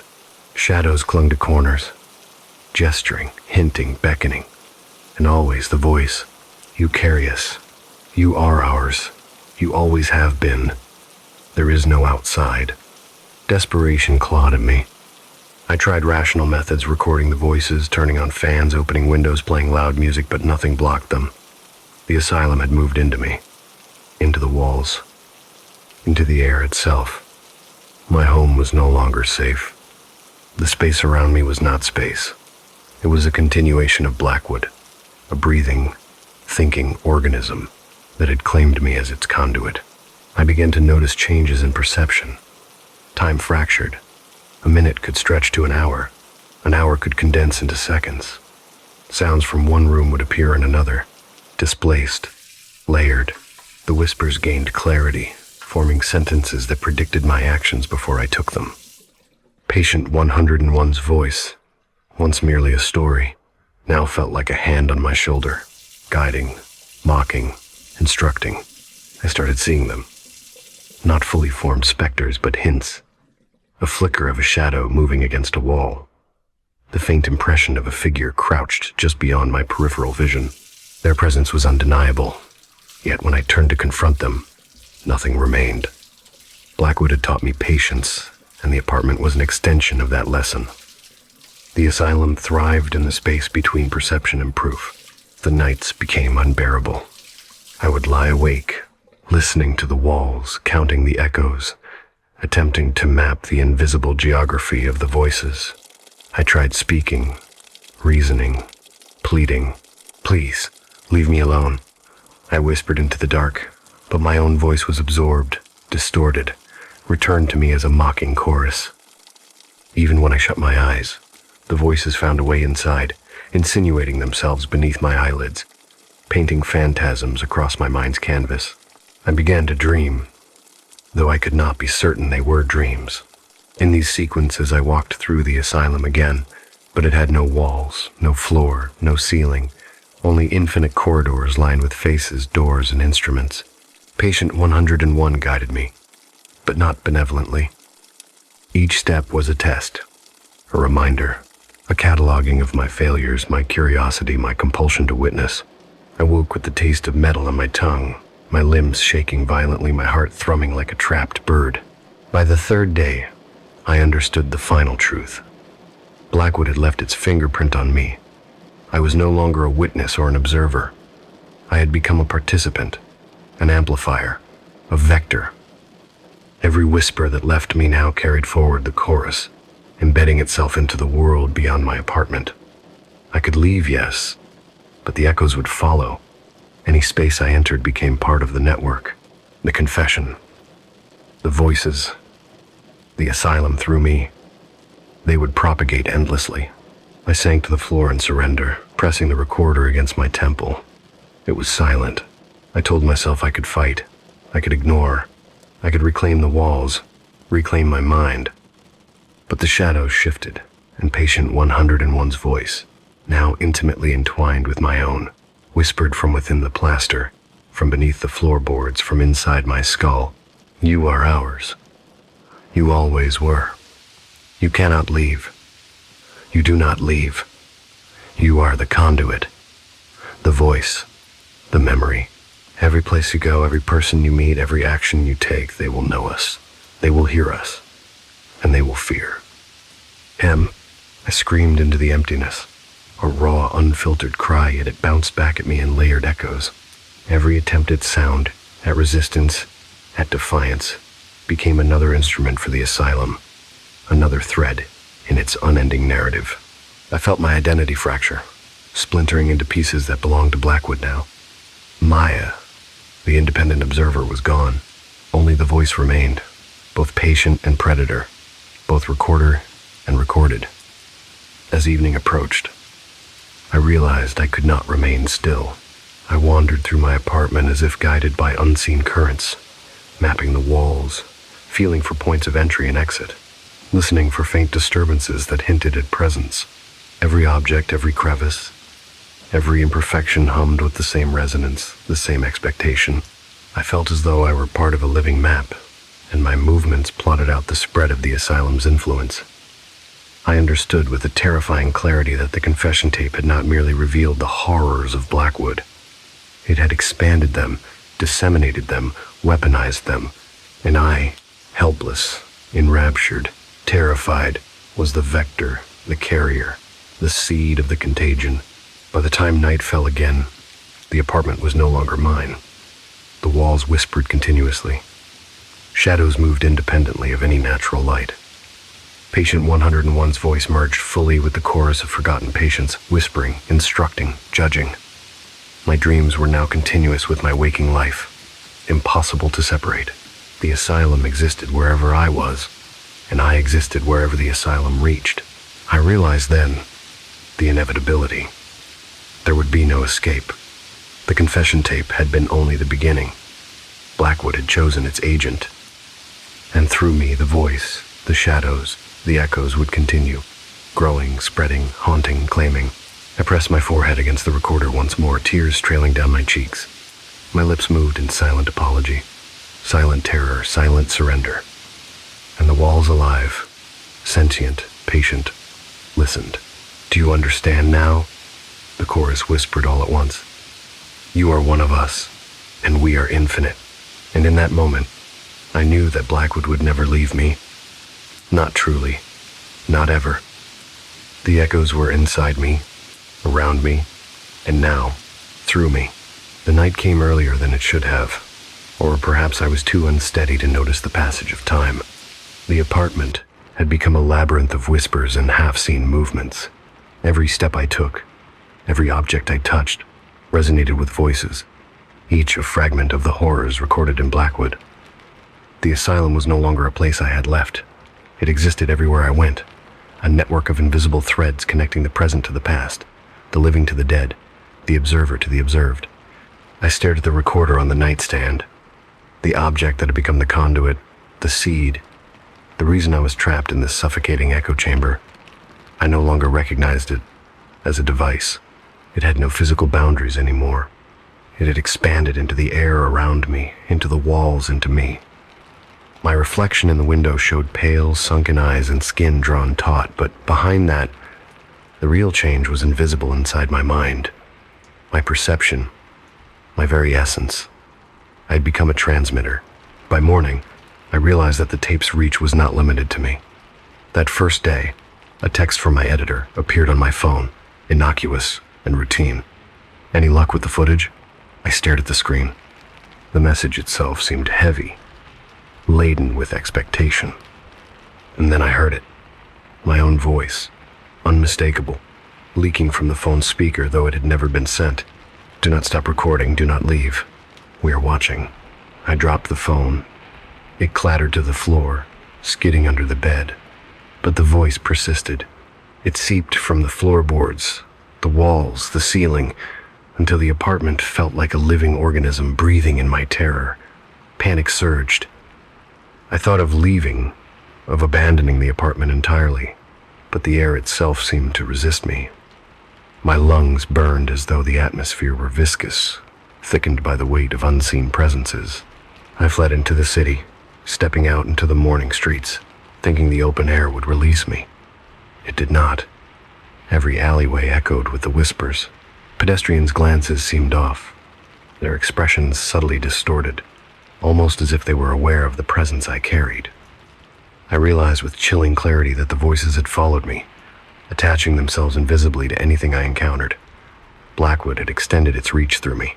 I was the vector, the messenger, the unwilling ambassador of its horror. The longer I walked, the more I noticed the subtle contamination of sound. A car horn became a half-whispered warning. A dog barking transformed into a distorted cry. Every ordinary noise was tainted, carrying the faint resonance of patient 101's voice. The chorus of the patients, the mockery, the instruction, the accusations. I tried to warn people, tried to speak, but my own voice, when uttered aloud, was swallowed by the chorus, distorted beyond recognition. I was not speaking. I was echoing Blackwood.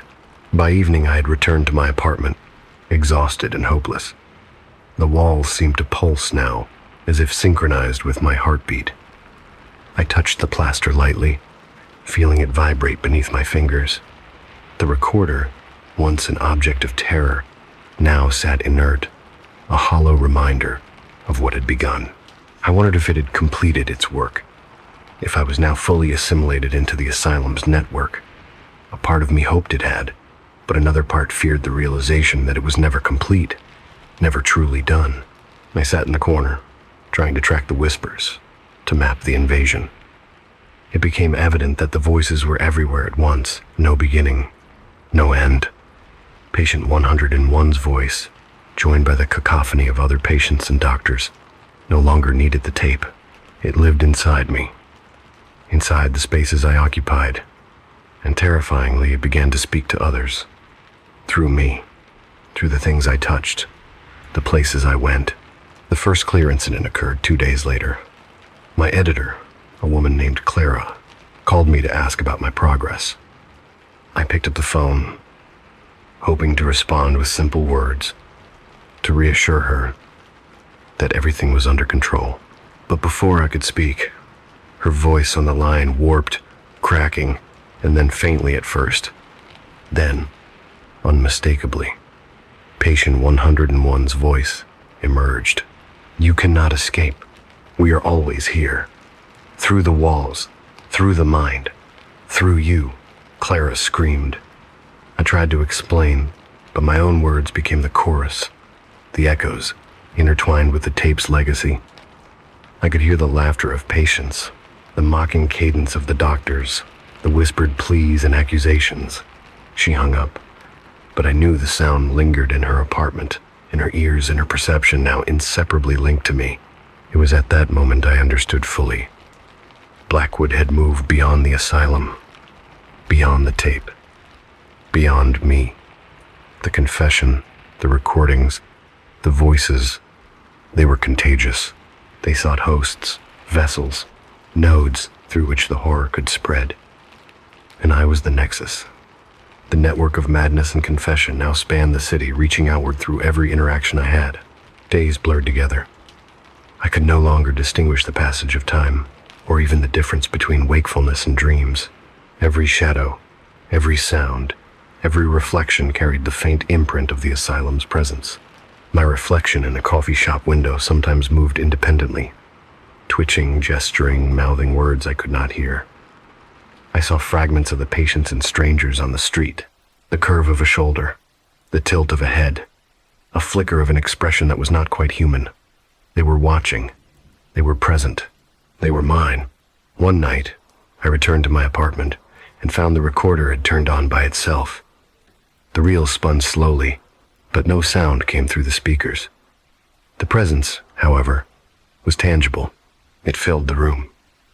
It pressed against my chest, a heavy, oppressive weight, and I realized that it had learned something new. It could create fear without noise, control without speech.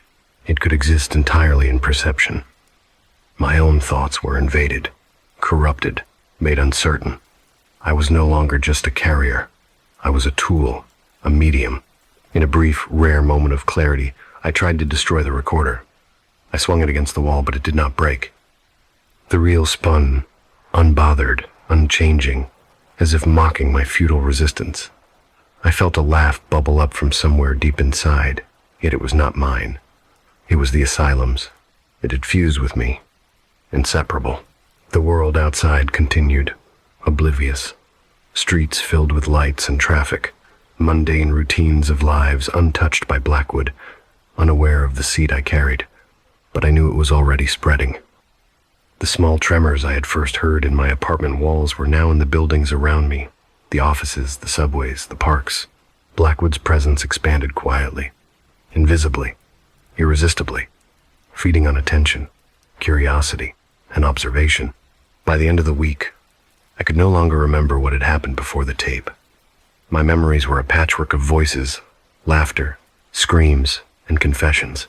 The last vestiges of my life, my identity, had been overwritten, repurposed. I had become an archive, a conduit, a broadcaster of horrors. Every sound I heard, every word I thought carried fragments of the asylum, fragments of the patients, fragments of Blackwood. And then it occurred to me, with a sinking, icy clarity, that I was not alone in this realization. Others had surely encountered the tape, the recordings, the echoes. Their minds, too, would bear the imprint, and the cycle would continue. Blackwood was no longer a place. It was a pattern, a contagion, a self-replicating presence. And it would persist, through me, through others, through anyone curious enough to listen. I no longer walked through my apartment. I floated, carried by currents of whispers, guided by the architecture of fear embedded in the walls themselves. The city beyond was merely another layer, a potential extension of Blackwood's reach. Every time I stepped outside, the air seemed denser, heavier, infused with anticipation. I knew I was watched not just by the echoes of the patients, but by the city itself, now aware of the presence it had ingested through me. Late one evening, I tried to write everything down. My hands moved frenetically over paper, filling page after page with scribbles, fragments of sentences, words overwritten with other words, voices bleeding into language. Patient 101's voice narrated, instructed, corrected. I stopped writing, realizing that the act itself was now a broadcast, a transmission. The confessions, the screams, the instructions, they did not need a tape anymore. They had me, and I had them. I sank into the corner of the room, hugging my knees, the whispers rising to a crescendo. They did not need to speak anymore. The city, the world, the observers, they were already infected through my presence. My own existence had become a vessel of perpetual confession, a node in the asylum's infinite network. There would be no end. There could be no escape. And in that moment, I understood fully that the confession's legacy was not the tape, nor the asylum, nor the patients. It was me.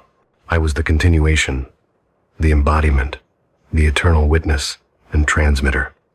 Blackwood was not behind me, it was everywhere, in everything I had touched, everything I had seen, everything I had recorded.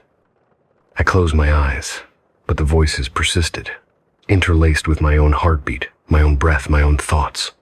I tried to scream, but my scream was a chorus of voices.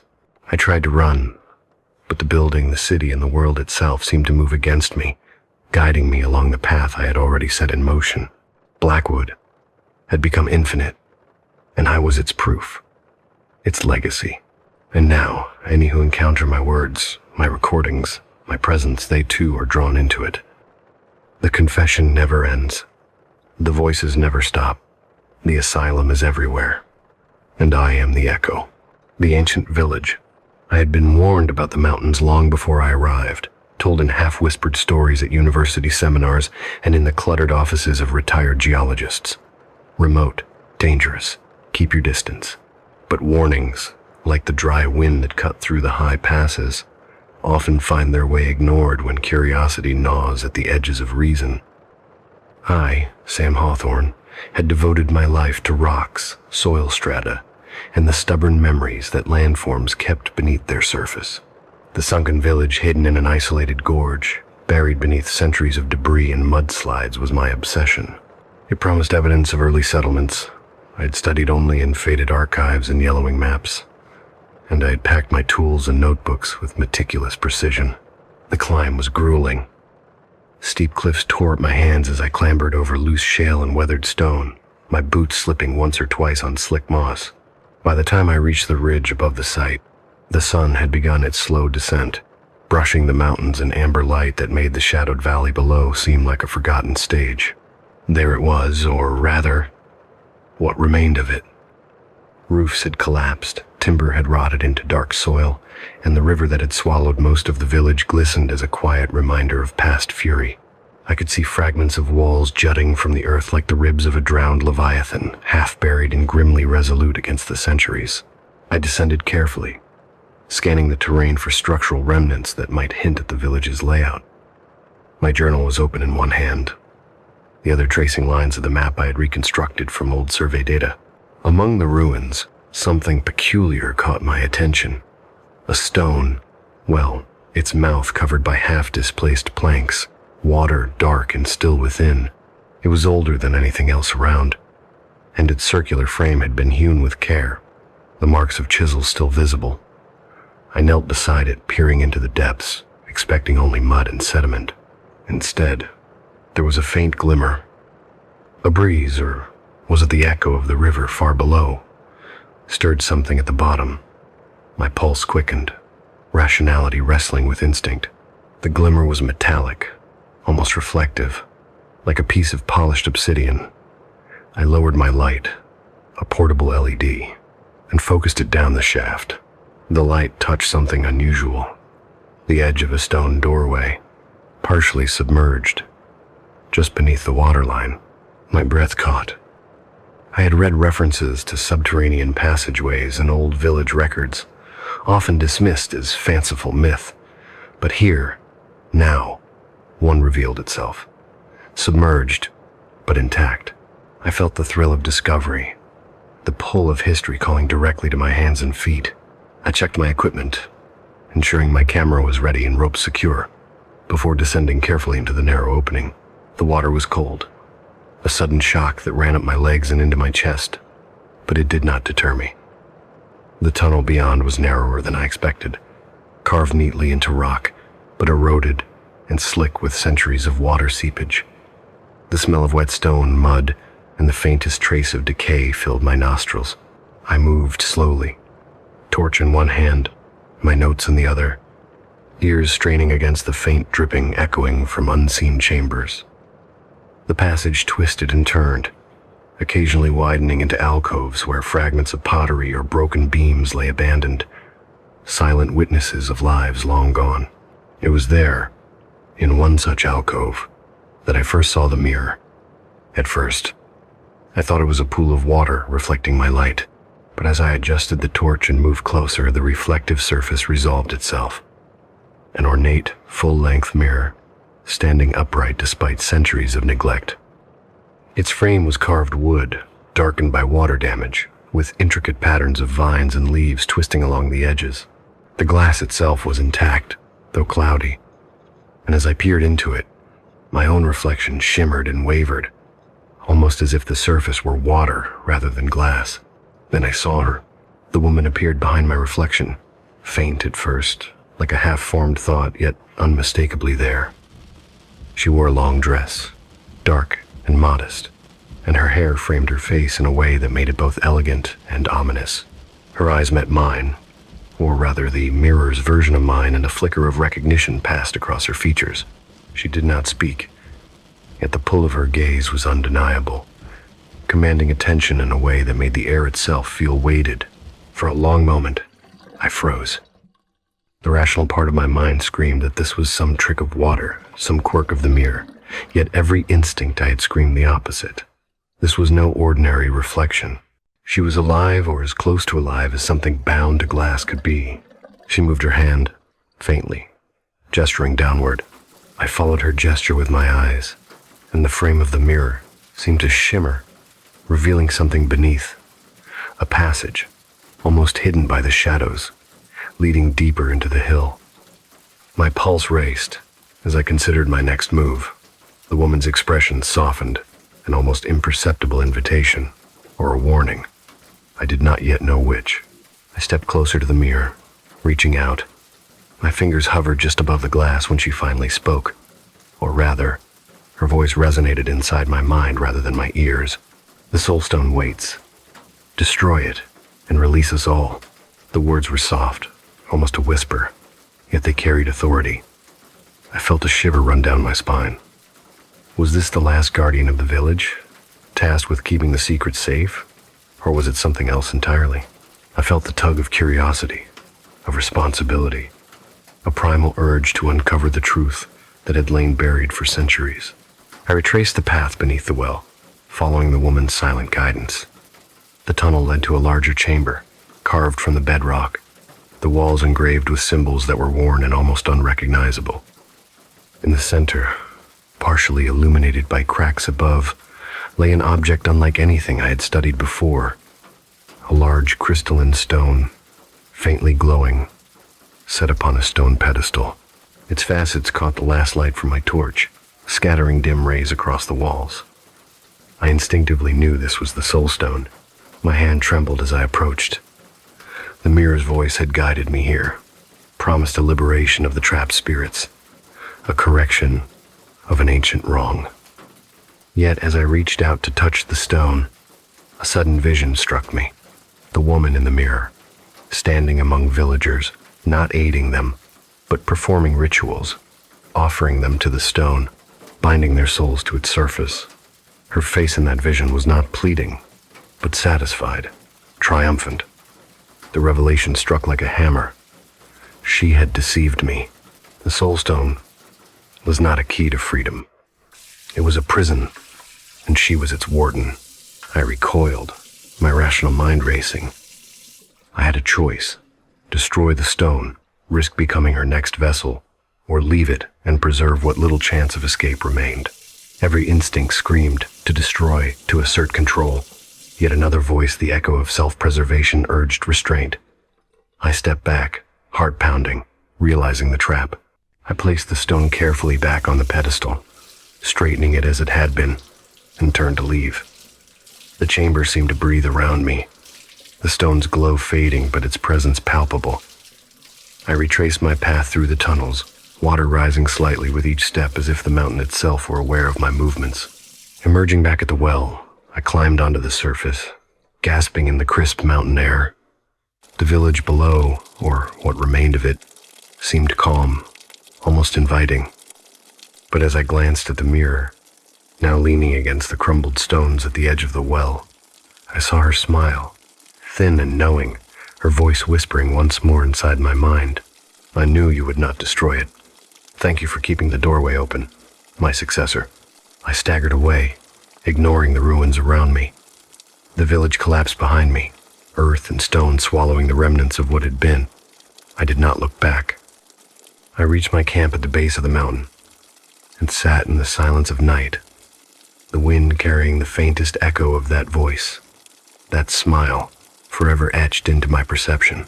And though years would pass, though I would live a life apart from this mountain, from the village, from the stone, I knew every reflective surface I saw would betray me. The woman's smile would be there, waiting, always aware. I was free, yes, but freedom came at the cost of a perpetual vigilance, a quiet terror that never left. She was patient, eternal, and I had been deceived. The mountain had claimed the village, but it had left her and her cunning with me, and in every reflection I saw it. The promise of my curiosity, the price of my inaction, and the smile of a warden who never intended to let her role end. I survived, but the village and its guardian would always remain. The night had fallen over the mountain by the time I reached my camp, yet sleep eluded me. My body ached from the climb, the cold water, the effort of scrambling through ancient tunnels. But even more than physical exhaustion, it was the echo of that smile that refused to let my mind rest. The memory of her face, pale and knowing behind the mirror, haunted me as though it had been branded into my consciousness. I kept expecting it to appear in the darkness around me, in the sway of the trees, in the shadowed hollows of the mountain. Morning brought little relief. The sun struggled through a thin layer of clouds, casting the valley in a pale, watery light. I packed my equipment slowly, my hands trembling slightly, not from the cold, but from the remnants of fear. Fear, yes, but mixed with something else. The insistent tug of curiosity. I could not stop thinking about the stone. The soul stone. Its facets had seemed to pulse faintly in the dim torchlight, like a heartbeat preserved within crystal. And that smile, it was not an invitation, but a challenge. I descended further into the valley, drawn by the need to see, to understand, to somehow reconcile what I had witnessed. As I moved, the wind carried the scent of damp earth and moss, grounding me. For a moment I tried to reason. It was a protective enchantment, a trick of the mountain, a hallucination brought on by stress and cold water. Rational explanations kept me company, but they were fragile and easily shattered when, just beyond a bend in the path, I saw her. The woman stood at the edge of a clearing, framed by ancient oaks that had somehow survived centuries of flooding. She was unmistakable. The same long dress, the same quiet authority in her posture, her hair catching the weak sunlight like strands of obsidian. She did not move toward me, yet she did not need to. Something in her presence drew me forward, as though I were a moth to a flame. I paused, my boots crunching on dead leaves, and she inclined her head slightly. "You returned," she said, her voice more distinct now, resonant yet soft, carrying across the clearing without a hint of wind. I froze, unsure whether I was hearing her out loud or in my head again. "I had hoped you would. The stone, you saw it. You understand its importance." I swallowed hard, uncertain whether to speak or flee. I saw it," I said cautiously, "but I do not understand. I thought you wanted it destroyed." Her eyes, dark and calculating, softened only for a moment. Destroy it, and everything collapses. Not just the village, not just the trapped souls, but the order I have maintained for centuries. Do you know what would happen if I were gone? If the soulstone shattered without guidance? Her tone was not threatening, yet it carried the weight of inevitability. Chaos, endless suffering, worse than death. I shook my head. I saw what you did with the villagers. You trapped them. I cannot. My words faltered. How could I accuse her of malice when she had saved them from something worse? Or had she? The question lingered, heavy and twisting in my mind. She gestured to the mirror, propped against a tree. I am not your enemy, Sam. I am the guardian. I keep what must remain contained. The soulstone is not a curse, nor is it a prison. It is a necessity. And now, I require your help. Help? I echoed, my voice incredulous. After everything I've seen? How could I possibly? Her expression hardened slightly. Because there is a choice, and choices come with consequences. You were chosen the moment you saw the stone. I cannot leave it entirely to chance anymore. Someone must understand it, protect it, and ensure that the balance is maintained, and that someone is you. I stumbled backward, my mind spinning. I'm not a guardian. I'm a geologist. I study the earth, the strata, the history. I'm not. You are now, she interrupted, her voice calm, implacable. Because you saw. You witnessed. You touched it. There is no turning back. You cannot destroy it, nor can you ignore it. But you can learn. You can see. You can understand. The village, the villagers, the tragedies, and the choices. They are all part of a lesson. One I have kept for centuries, and one I cannot abandon. I wanted to flee, to run and leave this place forever, yet my legs felt rooted. My curiosity, my ambition, my desire to know had already carried me too far, and now it seemed, inexorably, that I was bound to this mountain, to the stone, to her. Why me? I whispered almost to myself. Why not someone else? Because, she said slowly, you saw through the illusion. You did not rush to destroy or claim it. You observed. You respected it. You questioned, and yet you hesitated.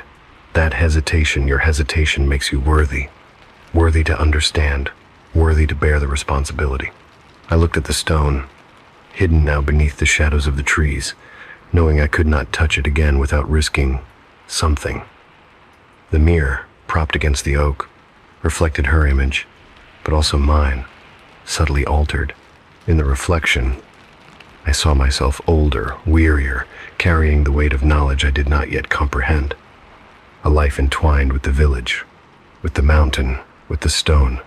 I recoiled, turning my eyes away from the mirror. Your task is not simple, she continued, stepping closer, though never crossing the clearing. The stone binds the past and the present. It preserves what must not be forgotten, but it also protects what must not escape. If you fail, if you misunderstand, you will not merely endanger yourself. You will endanger all that remains, even the dead who linger beneath the earth. I swallowed, trying to summon words that made sense. And if I refuse?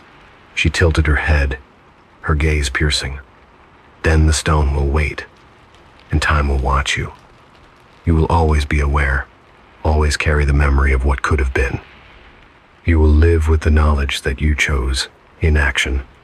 But the moment you act, the moment you engage, you are bound. I felt a cold shiver sweep through me. The weight of centuries pressed down, heavy as the mountains themselves. I realized then that curiosity was not a choice. Once awakened, it demanded participation, demanded responsibility. I had glimpsed a world beyond the ordinary, a hidden network of life, death, and choice, bound in stone and glass. And now, I could never unsee it. She stepped back toward the mirror, her figure almost merging with its surface. I will guide you, she said, But the lessons will come slowly, and the decisions will be yours alone. Watch, learn, and understand. And remember, the stone does not forgive mistakes. I nodded, though I did not fully understand what she meant. My throat was tight, my mind a maelstrom of fear, doubt, and fascination. I had become a student of a lesson older than any village record, older than the mountains themselves, and the first lesson, though I did not yet know it fully, was clear. Obedience to knowledge could be as dangerous as ignorance. She vanished into the mirror as the afternoon light waned, leaving me alone in the clearing, yet not alone. The awareness of her presence lingered, embedded in the shadows, in the soil, in the stones themselves. It was a silent insistence, a demand for attention, a test I could not refuse. I returned to my camp that night, but sleep offered no respite. Every shadow seemed to twist, every reflection flickered with her smile. I wrote what I could in my journal, careful not to misinterpret the signs, careful not to dismiss the intuition that had brought me this far. Her words echoed in my mind. Watch, learn, and understand. The stone does not forgive mistakes. By dawn, I had resolved to return, not because I trusted her, or because I fully comprehended the task, but because to walk away would mean ignoring what I had seen. To ignore it would make me complicit in some way, a silent participant in the endless chain of history and consequence that bound the village, the stone, and the guardian.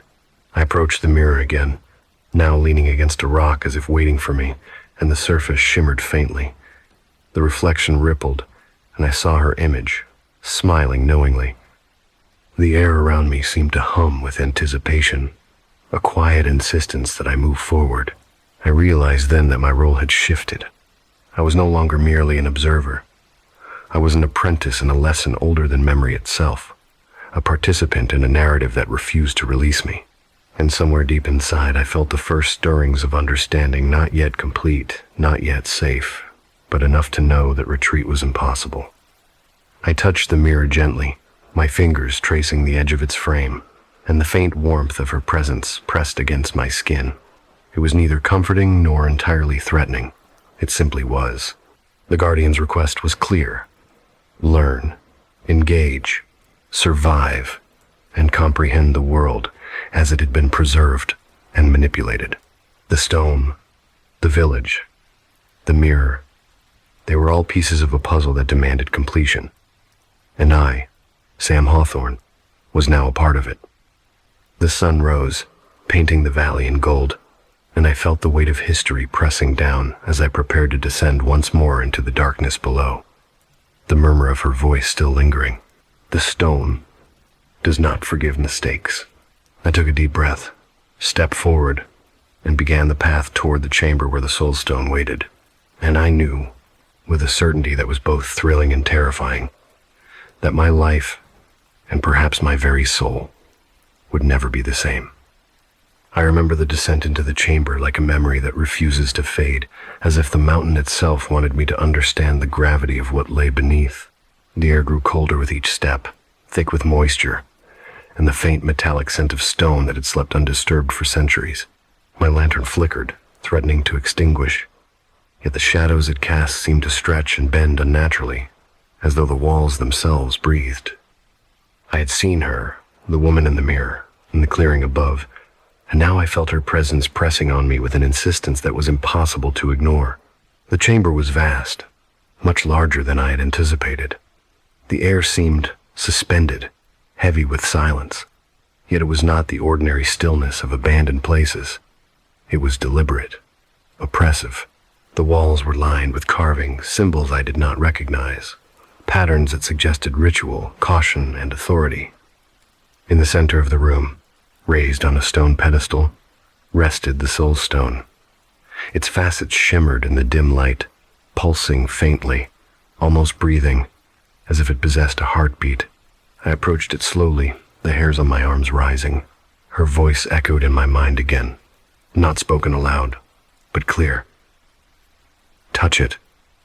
See. I hesitated, every rational instinct screaming to stop, yet my curiosity was a tether I could not sever. I reached out, my fingers trembling, and brushed the surface of the crystal. The moment I made contact, a wave of heat and light cascaded through me, blinding, disorienting. I stumbled backward, but my connection to the stone was unbroken. Then I saw it, the vision. The chamber dissolved, replaced by the village in its former state. It was alive, vibrant, the streets bustling with figures whose faces were animated with the joy and mundanity of daily life. Children ran along narrow paths, vendors shouted their wares, and the scent of bread and smoke hung in the air. Yet, within this ordinary scene, there was a distortion, a subtle wrongness that made my stomach knot. I followed a figure, a young woman with hair as dark as the mirror's shadow, moving with purpose through the streets. It was her, the guardian, but in this vision she was not smiling. Her expression was determined, almost desperate. She carried the soul stone, cradling it as one might a child, and as she passed through the village, the townspeople froze, their faces paling, their movements halting. I watched in horror as she stepped into the village square, raised the stone, and the ground trembled. The villagers' eyes widened as they were lifted from their steps, suspended in an invisible web. One by one they screamed, and the sound was muffled, swallowed by the pulsing light of the crystal. I realized then that the guardian had been complicit in their suffering all along. The image of her smiling in the mirror above was a deception, a lure for the unwary. I wanted to recoil, to break contact, but the vision had my mind firmly in its grip. I saw myself standing among the villagers, my hands raised in protest, yet powerless to intervene. I could feel the weight of the stone even from this distance, the inexorable pull of its influence. The guardian turned toward me, her eyes locking with mine through the vision, and she spoke not in words, but in an overwhelming impression, a thought that struck directly into my consciousness. You are next. Do you understand what it means to bear this responsibility? I gasped, my heart hammering. Responsibility. The realization sank like a stone into my chest. I had thought my role was that of observer, an investigator of lost history. But no. The moment I had touched the soul stone, I had become a participant, bound to the fate of the village, to the cycle the guardian maintained. If I hesitated or failed, the chaos I had glimpsed would befall not just me, but the souls the stone contained. The vision shifted, collapsing inward like a whirlpool. The faces of the villagers warped, twisted into grotesque masks of suffering, and I understood the full scope of her control. She had not merely preserved them, she had orchestrated the circumstances of their entrapment. Yet, in her deception, there was method. The stone was not merely a prison, nor was it a curse, it was a balance, a ledger of life and consequence. The guardian's role was absolute, and now, my choice was forced upon me.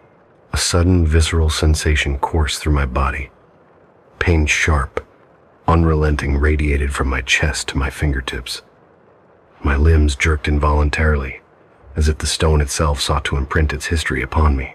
Images of the villagers' lives, their fears, their fleeting moments of happiness, and their eventual despair flashed behind my eyelids. I stumbled, gripping the pedestal to steady myself. The weight of awareness is heavier than any stone, I thought. Through the torment, one image remained seared into my consciousness. The guardian standing amidst the chaos, holding the soul stone aloft, her gaze fixed on me. Her lips moved in the faintest semblance of a smile, and the thought reverberated in my mind. Learn. Bear it.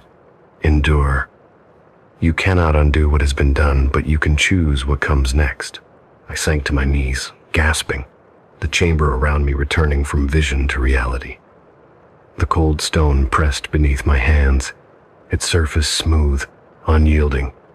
Yet now I sensed the history embedded within it, the accumulation of choice, of life, of death, of deceit and preservation.